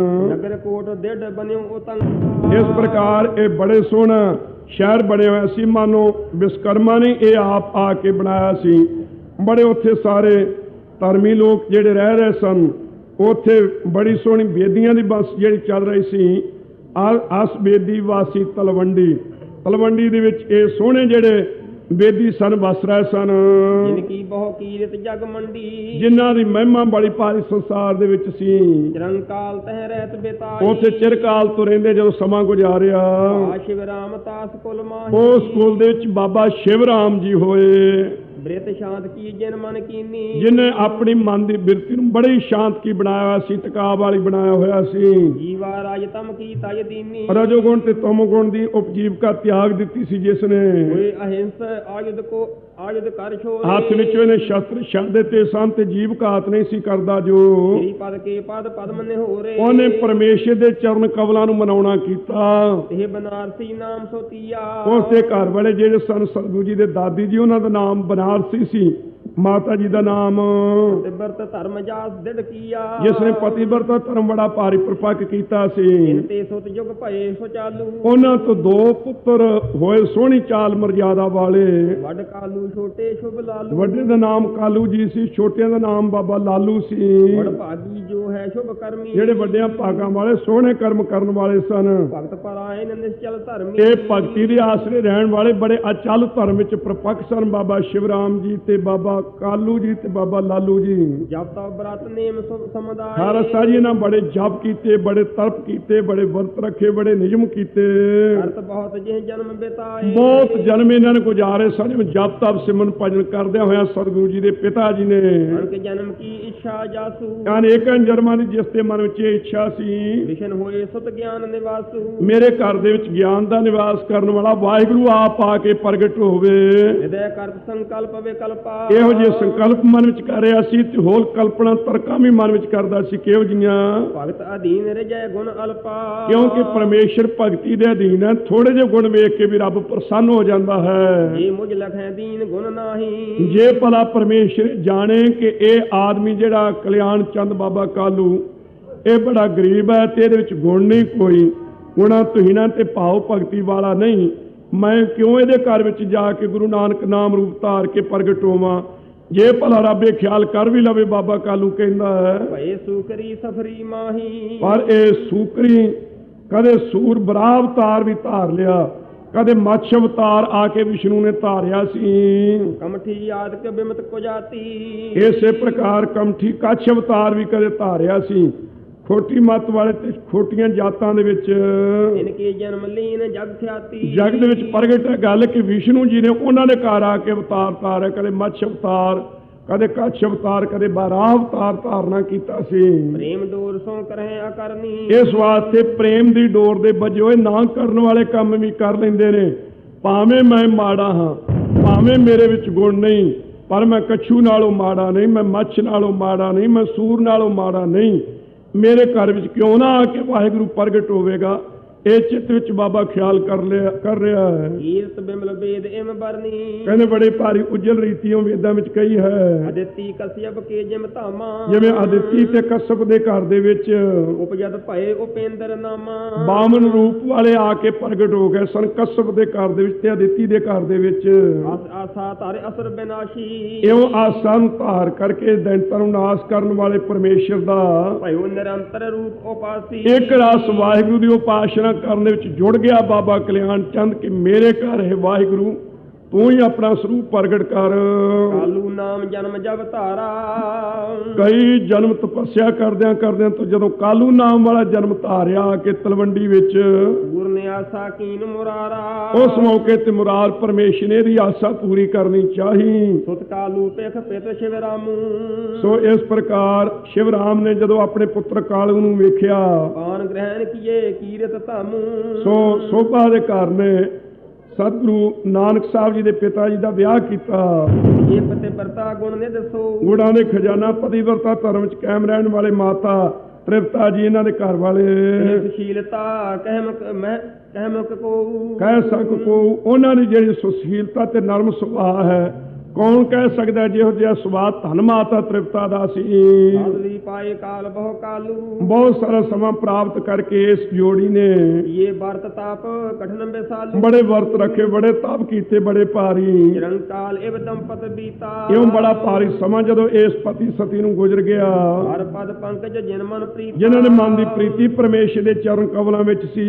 ਤਲਵੰਡੀ ਮਹਿਰਾਏ ਬੁਲਾਰ, ਤਲਵੰਡੀ ਦੇ ਵਿੱਚ ਰਾਏ ਬੁਲਾਰ ਜਿਹੜਾ ਰਹਿੰਦਾ ਸੀ, ਸੋਦਰ ਸਮਕਾਲੂ ਸੰਗ ਪਿਆਰੂ, ਸਕੇ ਭਰਾ ਦੀ ਨਿਆਈ ਬਾਬੇ ਕਾਲੂ ਜੀ ਦੇ ਨਾਲ ਜਿਹਦਾ ਪਿਆਰ ਸੀ। ਕਿਤੇ ਗ੍ਰਾਮ ਕੋ ਸੋ ਅਧਿਕਾਰੀ, ਜਿਨਨੇ ਇਹ ਪਿੰਡਾਂ ਦਾ ਮਾਲਕ ਸੀ।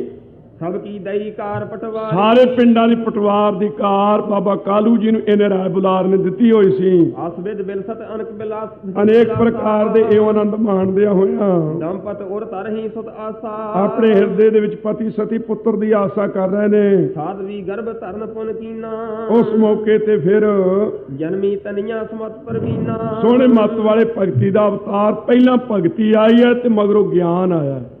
ਭਗਤੀ ਬੇਬੇ ਨਾਨਕੀ ਜੀ ਤੇ ਗਿਆਨ ਦਾ ਸਰੂਪ ਧੰਨ ਗੁਰੂ ਨਾਨਕ ਸਾਹਿਬ ਸੱਚੇ ਪਾਤਸ਼ਾਹ ਜੀ। ਪਹਿਲਾਂ ਭਗਤੀ ਹਿਰਦੇ 'ਚ ਪ੍ਰਗਟ ਹੁੰਦੀ ਹੈ ਤੇ ਫਿਰ ਗਿਆਨ ਆਉਂਦਾ ਹੈ। ਗਿਆਨ ਤੋਂ ਬਾਅਦ ਭਗਤੀ ਨਹੀਂ ਕਦੇ ਆਈ। ਇਸ ਵਾਸਤੇ ਪਹਿਲਾਂ ਭਗਤੀ ਨੇ ਅਵਤਾਰ ਧਾਰਿਆ, ਆਪਣਾ ਨਾਮ ਬੇਬੇ ਨਾਨਕੀ ਰਖਾ ਲਿਆ ਹੈ। ਸੋ ਸਤਿਗੁਰੂ ਨਾਨਕ ਸਾਹਿਬ ਤੋਂ 5 ਸਾਲ ਪਹਿਲਾਂ ਆਪ ਪ੍ਰਗਟ ਹੋਏ। ਹਿਮਗਿਰ ਮੈਨਾ ਕੇ ਘਰ ਮਾਹੀ, ਹਾਂਜੀ, ਪਾਰਬਤੀ ਜਨਮੀ ਜਿਵੇਂ ਆਹੀ, ਜਿਵੇਂ ਪਾਰਬਤੀ ਨੇ ਜਨਮ ਧਾਰਿਆ ਸੀ, ਕਹਿੰਦੇ ਭਈ ਸੁਸ਼ੀਲਾ ਸਭ ਗੁਣ ਖਾਨੀ, ਸਾਰੇ ਗੁਣਾਂ ਦੇ ਖਾਨ ਨਰਮ ਸੁਭਾਅ ਵਾਲੇ ਬੇਬੇ ਜੀ ਹੋਏ। ਮਨੋ ਭਗਤ ਦਰ ਦੇਹ ਸੁਹਾਨੀ, ਮਨੋ ਭਗਤੀ ਦੇ ਧਾਰ ਕਰਕੇ ਸੋਭਨੀਕ ਹੋ ਰਹੀ ਹੈ। ਕਾਲ ਬਤੀਤ ਭਇਓ ਪਛਤਾਤਾ, ਜਦੋਂ ਕੁਝ ਸਮਾਂ ਮਗਰੋਂ ਗੁਜ਼ਰ ਗਿਆ, ਕਾਲੂ ਰਤ ਲਖ ਕਰ ਜਗਦਾਤਾ, ਸੋ ਬਾਬਾ ਕਾਲੂ ਜੀ ਦੀ ਪ੍ਰੀਤੀ ਜਾਣ ਕਰਕੇ ਜਗਤ ਦਾਤਾ ਪਰਮੇਸ਼ਰ ਵਾਹਿਗੁਰੂ ਨੇ ਹੋਵੋ ਪੁੱਤਰ ਤਾਸ ਮੈਂ ਜਾਈ, ਮੈਂ ਜਾ ਕੇ ਬਾਬਾ ਕਲਿਆਣ ਚੰਦ ਜੀ ਦਾ ਪੁੱਤਰ ਜਾ ਕੇ ਬਣਾ। ਅਸ ਵਿਚਾਰਿਆ ਇਹ ਜਗ ਰਾਈ, ਇਉਂ ਵਿਚਾਰ ਕਰਕੇ ਜਗ ਦੇ ਰਾਜਾ ਰੂਪ ਧੰਨ ਗੁਰੂ ਨਾਨਕ ਸਾਹਿਬ ਸੱਚੇ ਪਾਤਸ਼ਾਹ ਅਕਾਲ ਪੁਰਖ ਆਪ ਸੰਕਲਪ ਕਰ ਲਿਆ ਹੈ ਕਿ ਅਸੀਂ ਹੁਣ ਕਲਯੁਗ ਨੂੰ ਤਾਰਨ ਵਾਸਤੇ ਸੰਸਾਰ ਵਿੱਚ ਜਾਣਾ ਹੈ। ਇਹ ਗਰਭ ਕੋ ਧਾਰਨ ਕੀਨਾ, ਹਾਂਜੀ, ਤੇ ਵਰਤ ਧਰਮ ਜਾਸ ਮਨ ਲੀਨਾ, ਪਤੀਵਰਤਾ ਧਰਮ ਦੇ ਵਿੱਚ ਲੀਨ ਹਨ ਜੋ ਮਾਤਾ ਜੀ। ਜੋ ਦੁਤੀਆ ਕੋ ਬਿਰਦਤ ਚੰਦੂ, ਜਿਵੇਂ ਦੂਜ ਦਾ ਚੰਦ ਵੱਧਦਾ ਹੈ, ਤੇ ਸਮ ਗਰਭ ਰੂਪ ਸੁਖ ਕੰਦੂ, ਇਸ ਪ੍ਰਕਾਰ ਸੋ ਆਪ ਸੱਚੇ ਪਾਤਸ਼ਾਹ ਜੀ ਪ੍ਰਗਟ ਹੋਣਾ ਚਾਹੁੰਦੇ ਹਨ। ਸੋ ਖਾਲਸਾ ਜੀ, ਗਰੀਬ ਨਵਾਜ਼ ਸੱਚੇ ਪਾਤਸ਼ਾਹ ਮਹਾਰਾਜ ਸਾਹਿਬ ਜੀ ਦਾ ਅਵਤਾਰ ਜਿਵੇਂ ਪ੍ਰਗਟ ਹੁੰਦਾ ਹੈ, ਇਹ ਬਚਨ ਸੱਚੇ ਨੇ ਕਿ ਸੋ ਮੁਖ ਜਲੋ ਜਿਤ ਕਹਿ ਠਾਕੁਰ ਜੂਨੀ। ਜਦੋਂ ਪਰਮੇਸ਼ਰ ਨੇ ਅਵਤਾਰ ਧਾਰਨਾ ਹੋਵੇ, ਧਾਰਮਿਕ ਪੁਸਤਕਾਂ ਦੀ ਇਹ ਸੱਚੀ ਰਾਇ ਹੈ। ਉਸ ਮੌਕੇ ਤੇ ਜਿਵੇਂ ਅਸੀਂ ਮਾਤਾ ਦੇ ਗਰਭ ਦੇ ਵਿੱਚ ਪੁੱਠੇ ਲਮਕਦੇ ਆਏ ਹਾਂ, ਇਉਂ ਗੁਰੂ ਨਾਨਕ ਸਾਹਿਬ ਤੇ ਦਸੇ ਪਾਤਸ਼ਾਹੀਆਂ ਤੇ ਬਾਕੀ ਦੇ ਅਵਤਾਰ ਵੀ ਨਹੀਂ ਲਮਕੇ। ਮਾਇਆ ਨੂੰ ਹੁਕਮ ਹੋ ਜਾਂਦਾ ਰਿਹਾ ਕਿ ਤੂੰ ਜਾ ਕੇ ਜਿਸ ਮਾਤਾ ਦੀ ਕੁੱਖ ਨੂੰ ਸਫਲੀ ਕਰਨਾ ਤੇ ਜਿਸ ਤੇ ਪੁੱਤਰ ਕਹਾਉਣਾ, ਉਹਦੇ ਪੇਟ ਵਿੱਚ ਜਾ ਕੇ ਪ੍ਰਵੇਸ਼ ਹੋ। ਜਿਵੇਂ ਆਮ ਮਾਈਆਂ ਗਰਭ ਧਾਰਨ ਕਰਦੀਆਂ ਨੇ ਤੇ ਪੁੱਤਰ ਦੀ ਉਮੀਦ ਹੁੰਦੀ ਹੈ, ਸੋ ਮਨ ਵਿੱਚ ਖੁਸ਼ੀ ਆਉਂਦੀ ਹੈ, ਪ੍ਰਤੀਤ ਹੁੰਦੇ ਨੇ ਸਾਰਿਆਂ ਨੂੰ ਚਿੰਨ੍ਹ ਕਿ ਇਸ ਘਰ ਦੇ ਵਿੱਚ ਰੱਬ ਬਖਸ਼ਿਸ਼ ਕਰਨ ਵਾਲਾ ਹੈ। ਕਿਉਂ ਸਾਰੇ ਚਿੰਨ੍ਹ ਨਿਸ਼ਾਨੀਆਂ ਉਸੇ ਤਰ੍ਹਾਂ ਦੀਆਂ ਹੁੰਦੀਆਂ ਨੇ, ਪਰ ਆਪ ਪਰਮੇਸ਼ਰ ਮਾਤਾ ਦੇ ਗਰਭ ਵਿੱਚ ਨਹੀਂ ਆਉਂਦਾ। ਜਦੋਂ ਸਮਾਂ ਆਉਂਦਾ ਹੈ ਪ੍ਰਗਟ ਹੋਣ ਦਾ, ਉਸ ਮੌਕੇ ਤੇ ਆਪਣਾ ਸਰੂਪ ਪ੍ਰਗਟ ਕਰਕੇ ਜ਼ਰੂਰ ਵਿਖਾ ਦਿੰਦੇ ਨੇ ਬਾਲਕ ਰੂਪ, ਪਰ ਮਾਤਾ ਦੇ ਗਰਭ ਦੇ ਵਿੱਚ ਪੁੱਠੇ ਨਹੀਂ ਲਮਕਦੇ। ਇਹ ਸਾਰੀਆਂ ਹੀ ਧਾਰਮਿਕ ਪੁਸਤਕਾਂ ਦੀ ਸੱਚੀ ਰਾਇ ਹੈ। ਸਤਿਗੁਰੂ ਜੀ ਦੇ ਵੀ ਬਚਨ ਹਨ, ਸੋ ਮੁਖ ਜਲੋਂ ਜਿਤ ਕਹਿ ਠਾਕੁਰ ਜੋਨੀ। ਇਸ ਵਾਸਤੇ ਸੰਕਲਪ ਕੀਤਾ ਹੈ ਅਕਾਲ ਪੁਰਖ ਨੇ ਹੁਣ ਕਿ ਅਸੀਂ ਕਲਯੁਗ ਦੇ ਵਿੱਚ ਪ੍ਰਗਟ ਹੋਣਾ ਹੈ। ਤੇ ਨਿਵਾਸ ਕੀਨੋ ਜੇ ਥਾਈ, ਸੋ ਇਸ ਪ੍ਰਕਾਰ ਉਸ ਮੌਕੇ ਤੇ ਬੜੀ ਭਾਰੀ ਠੰਡੀ ਸੁਗੰਧੀ ਵਾਲੀ ਤੇ ਹੌਲੀ ਹੌਲੀ ਹਵਾ ਚੱਲਦੀ ਹੈ, ਸਾਰਿਆਂ ਦੀ ਪੀੜਾ ਨਾਸ਼ ਕਰਨ ਵਾਲੀ। ਬੱਦਲ ਪਾਣੀ ਭਰ ਕੇ ਆਉਂਦੇ ਨੇ, ਜਿੰਨੀ ਕੁ ਲੋਕਾਂ ਦੀ ਇੱਛਾ ਹੁੰਦੀ ਹੈ ਉਸ ਅਨੁਸਾਰ ਆ ਕੇ ਵਰਦੇ ਨੇ। ਬਿਰਛ ਬੜੇ ਭਾਰੀ ਫਲਾਂ ਸਮੇਤ ਫਲ ਰਹੇ ਹਨ। ਆਨੰਦ ਮਨੋ ਉਹਨਾਂ ਦਾ ਆਨੰਦ ਹਿਰਦੇ ਦਾ ਬਾਹਰ ਪ੍ਰਗਟ ਹੋ ਗਿਆ ਹੈ। ਸੋ ਇਸ ਪ੍ਰਕਾਰ ਆਦਮੀਆਂ ਨੂੰ ਵਿਖਾਉਂਦੇ ਨੇ ਕਿ ਸਾਡੇ ਚਿੱਤ ਵਿੱਚ ਇਹ ਖੁਸ਼ੀ ਹੈ ਕਿ ਅਕਾਲ ਪੁਰਖ ਨੇ ਸਰਗੁਣ ਸਰੂਪ ਧਾਰਨਾ ਹੈ। ਧਰਤੀ ਜਿਸ ਦੇ ਵਿੱਚ ਬੜੀ ਭਾਰੀ ਨਵੀਂ ਹਰਿਆਵਲਤਾ ਹੈ, ਉਹ ਸਾਰਿਆਂ ਨੂੰ ਆਪਣੀ ਵਿਖਾ ਰਹੀ ਹੈ। ਜਿੰਨੇ ਵੀ ਜੜ ਜੰਗਮ ਸਨ ਤਲਵੰਡੀ ਦੇ ਵਿੱਚ, ਸੋ ਸਾਰਿਆਂ ਦੇ ਚਿੱਤ ਬੜੇ ਭਾਰੀ ਆਨੰਦ ਸਹਿਤ ਹੋਏ। ਇਸ ਪ੍ਰਕਾਰ ਜਦੋਂ ਸਰਦ ਰੁੱਤ ਆਈ, ਆਕਾਸ਼ ਬੱਦਲਾਂ ਤੋਂ ਜਦੋਂ ਉਜਲ ਹੋਇਆ, ਉਸ ਮੌਕੇ ਤੇ ਇਉਂ ਸੋ ਸਾਰਾ ਆਕਾਸ਼ ਸੋਭਨੀਕ ਹੋ ਰਿਹਾ ਸੀ, ਜਿਵੇਂ ਜਗਿਆਸੂ ਦੇ ਹਿਰਦੇ ਦੇ ਵਿੱਚ ਜਿੰਨੇ ਵਿਕਾਰ ਨੇ ਸਾਰੇ ਨਾਸ ਹੋ ਜਾਂਦੇ ਨੇ। ਆਕਾਸ਼ ਦੇ ਵਿੱਚ ਤਾਰੇ ਉਹ ਸੋਭਨੀਕ ਹੋ ਰਹੇ ਸਨ ਅੱਜ ਕੱਲ੍ਹ ਦੀਆਂ ਰਾਤਾਂ ਨੂੰ, ਜਿਵੇਂ ਜਗਿਆਸੂ ਦੇ ਹਿਰਦੇ ਦੇ ਵਿੱਚ ਸ਼ੁਭ ਗੁਣ ਚਮਕਾਰੇ ਮਾਰਦੇ ਨੇ। ਸੋ ਬੱਦਲ ਪਾਣੀ ਤੋਂ ਬਿਨਾਂ ਹੋ ਕੇ ਆਪਣੋ ਆਪਣੇ ਦੇਸ਼ਾਂ ਨੂੰ ਚਲੇ ਗਏ। ਜਿਵੇਂ ਸੰਗਤ ਵਿੱਚ ਮਿਲਣ ਤੋਂ ਸਾਰੇ ਕਲੇਸ਼ ਮਿਟ ਜਾਂਦੇ ਹਨ, ਸੰਗਤ ਵਿੱਚ ਮਿਲਣ ਤੋਂ ਕੋਈ ਕਲੇਸ਼ ਨਹੀਂ ਜਿਵੇਂ ਮਨ ਵਿੱਚ ਰਹਿ ਜਾਂਦਾ। ਇਸੇ ਪ੍ਰਕਾਰ ਅੱਗੇ ਦੱਸਦੇ ਹਨ, ਉਰਜ ਮਾਸ ਕੀ ਪੂਰਨਮਾਸ਼ੀ। ਖਾਲਸਾ ਜੀ ਕੱਤੇ ਦਾ ਮਹੀਨਾ ਸੀ ਤੇ ਪੂਰਨਮਾਸ਼ੀ ਦੀ ਰਾਤ ਸੀ। ਹਰ ਕੀਰਤ ਸੋ ਜੌਨ ਪ੍ਰਕਾਸ਼ੀ। ਪਰਮੇਸ਼ਰ ਦੀ ਮਹਿਮਾ ਇਉਂ ਪ੍ਰਗਟ ਹੋਣ ਲੱਗੀ ਜਿਵੇਂ ਆ ਪੂਰਨਮਾਸ਼ੀ ਦੇ ਚੰਦਰਮਾ ਦੀ ਚਾਨਣੀ ਅੱਜ ਸਾਰੀ ਦੁਨੀਆ ਵਿੱਚ ਪ੍ਰਗਟ ਹੋ ਰਹੀ ਹੈ। ਸੰਬਤ 9 ਖਾਟ ਸਹਿਸ 26 ਸੰਬਤ 9 ਤੇ 6 1526ਵਾਂ ਸਾਲ ਸੀ ਬਿਕਰਮੀ। ਉਹ ਅਵਤਾਰ ਪ੍ਰਗਟ ਜਗਦੀਸ਼ਾ। ਜਦੋਂ ਜਗਦੀਸ਼ਰ ਦਾ ਅਵਤਾਰ ਪ੍ਰਗਟ ਹੋਣ ਲੱਗਾ ਅੱਜ ਦੀ ਸੁਹਾਵਣੀ ਰਾਤ ਵਿੱਚ, ਭਇਓ ਅਚਾਨਕ ਸਭਨ ਉਸ਼ਾਹ। ਸਾਰਿਆਂ ਦੇ ਚਿੱਤ ਦੇ ਵਿੱਚ ਬੜਾ ਭਾਰੀ ਅਚਨਚੇਤ ਉਤਸ਼ਾਹ ਹੋ ਗਿਆ, ਬੜੀਆਂ ਖੁਸ਼ੀਆਂ ਹੋ ਗਈਆਂ। ਬਿਨ ਕਾਰਨ ਮਨ ਲਖ ਨਾ ਸਕਾਹਾ। ਬਿਨਾਂ ਹੀ ਕਾਰਨ ਤੋਂ ਕੋਈ ਮਨ ਵਿੱਚ ਜਾਣ ਨਹੀਂ ਸਕਦਾ ਕਿ ਸਾਡੇ ਚਿੱਤ ਵਿੱਚ ਇੰਨੀ ਖੁਸ਼ੀ ਕਿਉਂ ਹੋ ਗਈ, ਕਾਰਨ ਕੀ ਬਣਿਆ, ਕਿਹੜੀ ਗੱਲ ਦੀ ਸਾਡੇ ਚਿੱਤ ਵਿੱਚ ਖੁਸ਼ੀ ਹੈ, ਪਤਾ ਨਹੀਂ ਲੱਗਦਾ। ਸਾਰਿਆਂ ਦੇ ਟੇਢਿਆਂ ਦੇ ਮਨ ਸਿੱਧੇ ਹੋ ਗਏ ਹਨ। ਨਦੀਆਂ ਉਸ ਮੌਕੇ ਤੇ ਦੁੱਧ ਦੀਆਂ ਭਰ ਵਗਣ ਲੱਗੀਆਂ। ਖਾਲਸਾ ਜੀ ਦੇਵਤੇ ਜਿਹੜੇ ਹਨ ਚਿੱਤ ਵਿੱਚ ਖੁਸ਼ੀਆਂ ਮਨਾਉਣ ਲੱਗੇ, ਬਲਕਿ ਜਿੰਨੇ ਦੇਵਤੇ ਸਨ ਉਹਨਾਂ ਨੇ ਜਦੋਂ ਵੇਖਿਆ ਅਕਾਲ ਪੁਰਖ ਆਪ ਚੱਲਿਆ ਧਰਤੀ ਤੇ, ਉਸ ਮੌਕੇ ਤੇ ਸ਼ਾਹੂਕਾਰਾਂ ਦੇ ਘਰਾਂ ਵਿੱਚ ਬਾਲਕ ਰੂਪ ਬਣ ਕੇ ਉਹ ਵੀ ਜਨਮ ਪਏ ਨੇ। ਜਿੰਨੇ ਦੇਵਤੇ ਸਨ ਉਹ ਵੀ ਅਵਤਾਰ ਧਾਰ ਕੇ ਨਾਲ ਆਏ। ਅਸੀਂ ਗੁਰੂ ਨਾਨਕ ਸਾਹਿਬ ਦੇ ਨਾਲ ਚਰਨਾਂ ਵਿੱਚ ਰਹਿ ਕੇ ਉਹਨਾਂ ਨਾਲ ਖੇਲਿਆ ਕਰਾਂਗੇ। ਉਹ ਭਾਗਾਂ ਵਾਲੇ ਜਿਹੜੇ ਵੱਡੇ ਵੱਡੇ ਤਪੀਸਰ ਸਨ, ਵੱਡੇ ਵੱਡੇ ਰਿਸ਼ੀ ਮੁਨੀ ਸਨ, ਜਿਹੜੇ ਭਗਤ ਲੋਕ ਸਨ, ਸਲੋਕ ਸਰੂਪ ਸਮੀਪ ਸੁਯੁਜ ਮੁਕਤੀ ਵਾਲੇ, ਉਹ ਵੀ ਨਾਲ ਹੀ ਦੁਨੀਆ ਵਿੱਚ ਆ ਕੇ ਪ੍ਰਗਟੇ ਹਨ ਕਿ ਆਪਣੇ ਮਾਲਕ ਦੇ ਨਾਲ ਅਸੀਂ ਵੀ ਜਾਈਏ। ਆਕਾਸ਼ ਵਿਖੈ ਜੇ ਬਾਸੀ। ਸੋ ਧਰਤੀ ਤੇ ਆਕਾਸ਼ ਵਿੱਚ ਜਿੰਨੇ ਵਸਣ ਵਾਲੇ ਸਨ, ਮੰਗਲ ਕਰੈ ਸਿਮਰ ਅਬਿਨਾਸ਼ੀ। ਸਤਿਗੁਰੂ ਪਰਮੇਸ਼ਰ ਨੂੰ ਚੇਤੇ ਕਰਕੇ ਬੜੀਆਂ ਖੁਸ਼ੀਆਂ ਮਨਾ ਰਹੇ ਹਨ। ਨਿਜ ਹੱਥਨ ਸੰਖ ਬਜਾਏ। ਆਪਣੇ ਹੱਥ ਵਿੱਚ ਲੈ ਕੇ ਸਾਰਿਆਂ ਨੇ ਸੰਖ ਵਜਾਉਣਾ ਕੀਤੇ। ਜੈ ਜੈ ਜੈ ਮੁਖ ਬਚਨ ਸੁਨਾਏ। ਜੈ ਪਰਮੇਸ਼ਰ ਤੇਰੀ, ਜੈ ਜੈਕਾਰ ਵਾਹਿਗੁਰੂ ਤੇਰੀ, ਇਉਂ ਮੁਖੋਂ ਸਾਰੇ ਕਹਿ ਰਹੇ ਹਨ। ਅੱਜ ਦੀ ਰਾਤ ਅਮਰਨ ਮਿਲ ਕਰ ਮਾਲਕ ਸਾਈ। ਸਾਰਿਆਂ ਦੇਵਤਿਆਂ ਨੇ ਮਿਲ ਕਰਕੇ ਸੋਹਣਾ ਚੰਦਨ ਕਸਾਉਣਾ ਕੀਤਾ। ਕੁੰਕਮ ਪੋਨੇ ਕਨਸਾਰ ਮਿਲਾਈ। ਸੋ ਇਸੇ ਪ੍ਰਕਾਰ ਕੇਸਰ ਤੇ ਕਪੂਰ ਨਾਲ ਮਿਲਾ ਕਰਕੇ ਕਾਲੂ ਕੇ ਮੰਦਰ ਪਰ ਚਰਚ ਹੈ। ਬਾਬਾ ਕਾਲੂ ਜੀ ਦੇ ਮੰਦਰ ਦੇ ਉੱਪਰ ਆ ਕੇ ਪਹਿਲਾਂ ਹੀ ਛਿੜਕਣ ਲੱਗ ਪਏ ਮਹਾਰਾਜ ਸਾਹਿਬ ਦੇ ਅਵਤਾਰ ਧਾਰਨ ਤੋਂ। ਤਾਰਨ ਕੁਸਮਾਂਜਲ ਅਰਚ ਹੈ। ਇਸ ਪ੍ਰਕਾਰ ਜਿਹੜੇ ਕਲਪ ਬ੍ਰਿਸ਼ ਦੇ ਫੁੱਲ ਸਨ ਉਹਨਾਂ ਨੇ ਬੁੱਕ ਭਰ ਕੇ ਸਤਿਗੁਰੂ ਸੱਚੇ ਪਾਤਸ਼ਾਹ ਦੇ ਮੰਦਰ ਦੇ ਉੱਪਰ ਦੇਵਤੇ 33 ਕਰੋੜ ਤੇ ਨਾਲ ਉਹਨਾਂ ਦੀਆਂ ਪਛਣਾ ਸਾਰੀਆਂ ਆ ਕੇ ਭੇਟਾਂ ਕਰ ਰਹੀਆਂ ਹਨ। ਧਾਇਨ ਸੇਬਿਆਂ ਮਾਲ ਕੁਲੀਨਾ। ਸੋ ਇਸ ਪ੍ਰਕਾਰ ਉੱਚੀ ਕੁਲ ਵਾਲੇ ਮਾਤਾ ਤ੍ਰਿਪਤਾ ਜੀ ਦਾਈਆਂ ਤੋਂ ਸੇਵਾ ਕਰਨ ਦੇ ਲਾਇਕ ਹੋਏ। ਭਏ ਪ੍ਰਸੂਤਾ ਆਤ ਸੁਖ ਲੀਨਾ।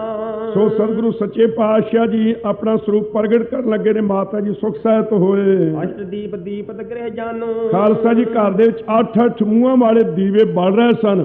ਉਸ ਪਵਿੱਤਰ ਘਰ ਦੇ ਵਿੱਚ ਸਭ ਘਟ ਗਈ ਬਾਲ ਰਵ ਮਾਨੋ। ਜਦੋਂ ਸਤਿਗੁਰੂ ਸੱਚੇ ਪਾਤਸ਼ਾਹ ਜੀ ਪ੍ਰਗਟ ਹੋਣ ਲੱਗੇ ਤਾਂ ਉਹਨਾਂ ਸਾਰਿਆਂ ਦੇ ਜਿਹੜਾ ਪ੍ਰਕਾਸ਼ ਸੀ ਘਟ ਗਿਆ ਹੈ। ਮਾਨੋ ਸਤਿਗੁਰੂ ਨਾਨਕ ਸਾਹਿਬ ਜੀ ਪ੍ਰਗਟ ਹੋਣ ਲੱਗੇ ਨੇ ਕਿ ਮਾਨੋ ਸੂਰਜ ਹੀ ਚੜ੍ਹਨ ਲੱਗਾ ਹੈ। ਜਿਵੇਂ ਸੂਰਜ ਦੇ ਚੜ੍ਹਨ ਤੋਂ ਜਿੰਨੇ ਮਰਜ਼ੀ ਬਿਜਲੀ ਦੇ ਗੈਸ ਚੱਕਦੇ ਹੋਣ, ਹੋਰ ਚਾਨਣ ਹੋਵੇ, ਸਭ ਮੱਧਮ ਪੈ ਜਾਂਦਾ ਹੈ। ਕਿਉਂ ਧੰਨ ਗੁਰੂ ਨਾਨਕ ਸਾਹਿਬ ਸੱਚੇ ਪਾਤਸ਼ਾਹ ਦਾ ਅਵਤਾਰ ਪ੍ਰਗਟ ਹੋਣ ਦੇ ਸਮੇਂ ਸਾਰੇ ਜਿੰਨੇ ਦੀਵੇ ਬਾਲੇ ਸਨ ਸਾਰਿਆਂ ਦਾ ਪ੍ਰਕਾਸ਼ ਮੱਧਮ ਹੋ ਗਿਆ ਹੈ। ਦਿਪਤ ਤੇਜ ਜਿਹ ਕਾਂਤ ਅਨੂਪਾ। ਸੋ ਸਤਿਗੁਰੂ ਸੱਚੇ ਪਾਤਸ਼ਾਹ ਦਾ ਤੇਜ ਪ੍ਰਤਾਪ ਬੜਾ ਭਾਰੀ ਪ੍ਰਕਾਸ਼ਣ ਲੱਗਾ। ਜਿਸ ਮੈਂ ਧਾਏ ਹੀਰ ਸੇ ਸਰੂਪਾ। ਸੋ ਉਸ ਮੌਕੇ ਤੇ ਧੰਨ ਸਮਾਂ ਸੀ। ਸੋ ਸਤਿਗੁਰੂ ਨਾਨਕ ਪ੍ਰਗਟਿਆ, ਮਿੱਟੀ ਧੁੰਦ ਜਗ ਚਾਨਣ ਹੋਆ। ज्यों कर सूरज निकलिया तारे छपे अंधेर भुलोआ। बोले सो निहाल।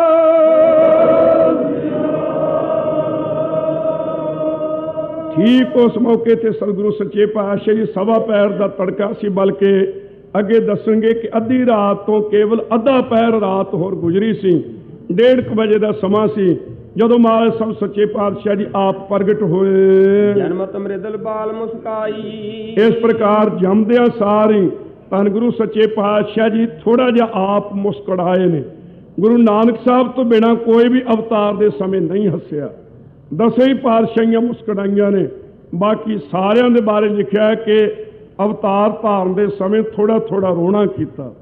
धन गुरु नानक साहब सच्चे पातशाह जी अवतार धार के मुस्कुराए हैं आप। सगन को सगन ना जानियो जाई। ये नहीं जानिया गया दाई दे कोलों ते कोल बैठियां माइयां दे पासों कि सगन होया कि कुसगन होया है। अनत बाल जन्मत सब रोते। सो ये कहती है दाई जिहड़ी सी दौलतां दाई भागां वाली, जिन्हों सब तो पहला दर्शन होए गुरु नानक साहब दे।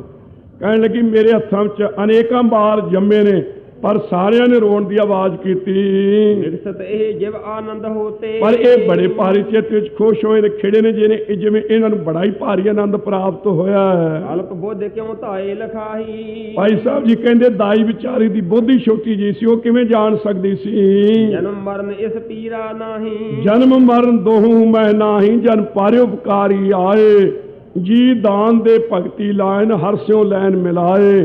आप मुक्त मुक्त करे संसार, नानक तिस जन को सदा नमस्कार। ऐसे गुर को बल बल जाइए, आप मुक्त मोह तारे। धन गुरु सच्चे पातशाह जी सदा रस एक रहन वाले, सो एक रस रहन वाले, इन्हां नूं जम्मण ते मरण दी पीड़ नहीं है। दासी दौड़ दई सुध कालू। दासी ने दौड़ करके बाबा कालू जी नूं सुध दिती। देहो वधाई आनंद बेसालू। बड़े भारी आनंद दे देण वाली बधाई लेना करो।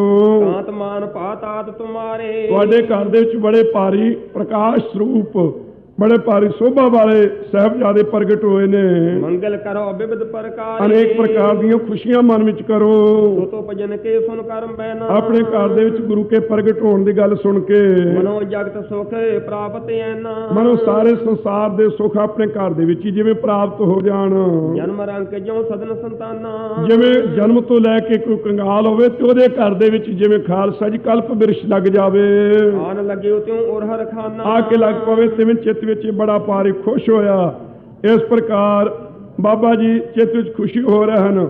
इस विधि दे नाल ये विध जन्म भयो जग गुर को। जगत गुरु सतगुरु नानक साहिब दा इस तरीके नाल अवतार होया है। देवन भगतन पुन धर को। किस वास्ते? भगतां नूं ते धरती नूं सारे नूं सुख देण वास्ते गरीब नवाज सच्चे पातशाह महाराज साहब जी दा ये पवित्र अवतार इस वास्ते होया है कि सारी धरती नूं सुख देना है और अपने भगतां नूं सारिआं नूं सुख देना है। इस वास्ते गरीब नवाज सच्चे पातशाह महाराज साहब जी ने ये अपना स्वरूप धन गुरु नानक साहब जी ने कृपा करके ये प्रगट किया है। सो उस समय सतगुरु जी का जिवें अवतार होया, कहंदे जिहड़ी छोटी चाली सी तां रात पई हुई सी। कल युग के समय दे विच जिहड़े पाप सन ये बड़े भारी फैल रहे सन। जिहड़ा हनेरा सी, जिहड़ा पखंड ते दंभवादक सन, ये सारे तारे सन ते सारे अनेक प्रकार के मत कवियां वर्गे सन। ते मुहम्मदी जिहड़ा राज सी ये चंद्रमा दी न्याय सारिआं नूं खड़ाउण वाला बन रहा सी। उन्हां सारिआं नूं समाप्त करन वास्ते इनको हरन बाल दिन राऊ। उन्हां सारिआं नूं नाश करन वास्ते चढ़दे सूरज दी न्याई उदेसो नानक तेज प्रभाव। सतगुरु नानक साहब जी तेज प्रताप वाले प्रगट होए। भजन किरण जामह प्रकाशे। कहंदे जी सूरज विचों किरणां निकलदियां गुरु नानक साहब जी ने किहो जिहियां किरणां कढियां। सोहनी बाणी रूप सोहने बचना रूपी किरणां गुरु नानक साहब के मुख विचों निकलियां। बाणी मुखों उचारिया होए रुशनाई मिटे अंधियारा। अंत ताम रस हेर विकाशे। कहंदे जी सूरज नूं वेख के ते जिहड़े कवल ने खिड़दे ने, इधर सतगुरु नानक साहब के दर्शन करके गुर का दर्श देख देख जीवां, गुर के चरण धोए धोए पीवां। संत महात्मा रूपी कवलां दे हिरदे सतगुरु नानक साहब रूपी सूरज के दर्शन वेख के खिड़े हैं। मन चाओ पाया प्रभ आगम सुनिया, हर मंगल गाओ सखी करो मंदिर बनिया। लंबी सम अलूक दुख भारी। कहंदे उलूआं नूं बड़ा दुख हो जाता जो सूरज चढ़दा है। ਕਹਿੰਦੇ ਉਸ ਮੌਕੇ ਤੇ ਦੰਭੀ ਪਖੰਡੀ ਜਿਹੜੇ ਸਨ ਉਹਨਾਂ ਨੂੰ ਬੜਾ ਭਾਰੀ ਦੁੱਖ ਹੋਇਆ। ਕਿੰਕਰ ਕੋਖ ਭਏ ਸੁਖਿਆਰੀ। ਕਹਿੰਦੇ ਜਿਹੜੇ ਚਕਵਾ ਤੇ ਚਕਵੀ ਨੇ ਉਹਨਾਂ ਨੂੰ ਬੜਾ ਸੁੱਖ ਹੁੰਦਾ, ਆਪਸ ਵਿੱਚ ਮਿਲਾਪ ਹੁੰਦਾ ਸੂਰਜ ਦੇ ਚੜ੍ਹਨ ਤੋਂ। ਇੱਧਰ ਜਿਹੜੇ ਗੁਰੂ ਕੇ ਦਾਸ ਸੇਵਕ ਸਿੱਖ ਬਣੇ ਉਹਨਾਂ ਨੂੰ ਬੜਾ ਭਾਰੀ ਸੁੱਖ ਹੋਇਆ, ਉਹਨਾਂ ਦੇ ਸਾਰੇ ਵਿਛੋੜੇ ਮਿਟ ਗਏ। ਆਤਪ ਭਗਤ ਜਗਤ ਪ੍ਰਕਾਸ਼ੀ। ਕਹਿੰਦੇ ਜਦੋਂ ਸੂਰਜ ਚੜ੍ਹਦਾ ਉਦੋਂ ਧੁੱਪ ਨਿਕਲਦੀ ਹੈ। ਸਤਿਗੁਰੂ ਜੀ ਸੂਰਜ ਨੇ ਕਿਹੜੀ ਧੁੱਪ ਪ੍ਰਗਟ ਕੀਤੀ?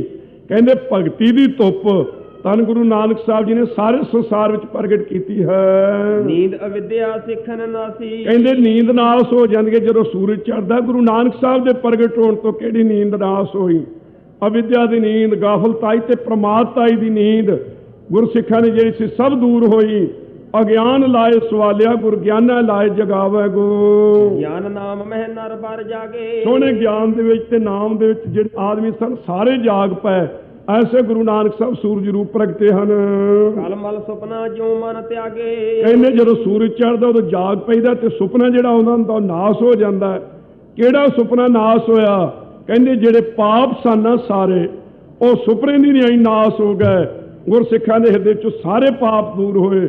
ਗੁਰੂ ਨਾਨਕ ਸਾਹਿਬ ਸੱਚੇ ਪਾਤਸ਼ਾਹ ਦੇ ਸੂਰਜ ਚੜ੍ਹਨ ਤੋਂ ਧਰਮ ਧਰਤ ਧੀਰਜ ਕੇ ਹੇਤਾ। ਧਰਮ ਤੇ ਧਰਤੀ ਨੂੰ ਧੀਰਜਤਾ ਦੇਣ ਦੇ ਵਾਸਤੇ ਪ੍ਰਗਟੇ ਸ੍ਰੀ ਬੇਦੀ ਕੁਲ ਕੇਤਾ। ਸ੍ਰੀ ਬੇਦੀਆਂ ਦੇ ਕੁਲ ਦੇ ਨਿਸ਼ਾਨ ਰੂਪ ਤਿੰਨ ਬੇਦੀਆਂ ਕੇ ਕੁਲ ਵਿਖੇ ਪ੍ਰਗਟੇ ਨਾਨਕ ਰਾਏ।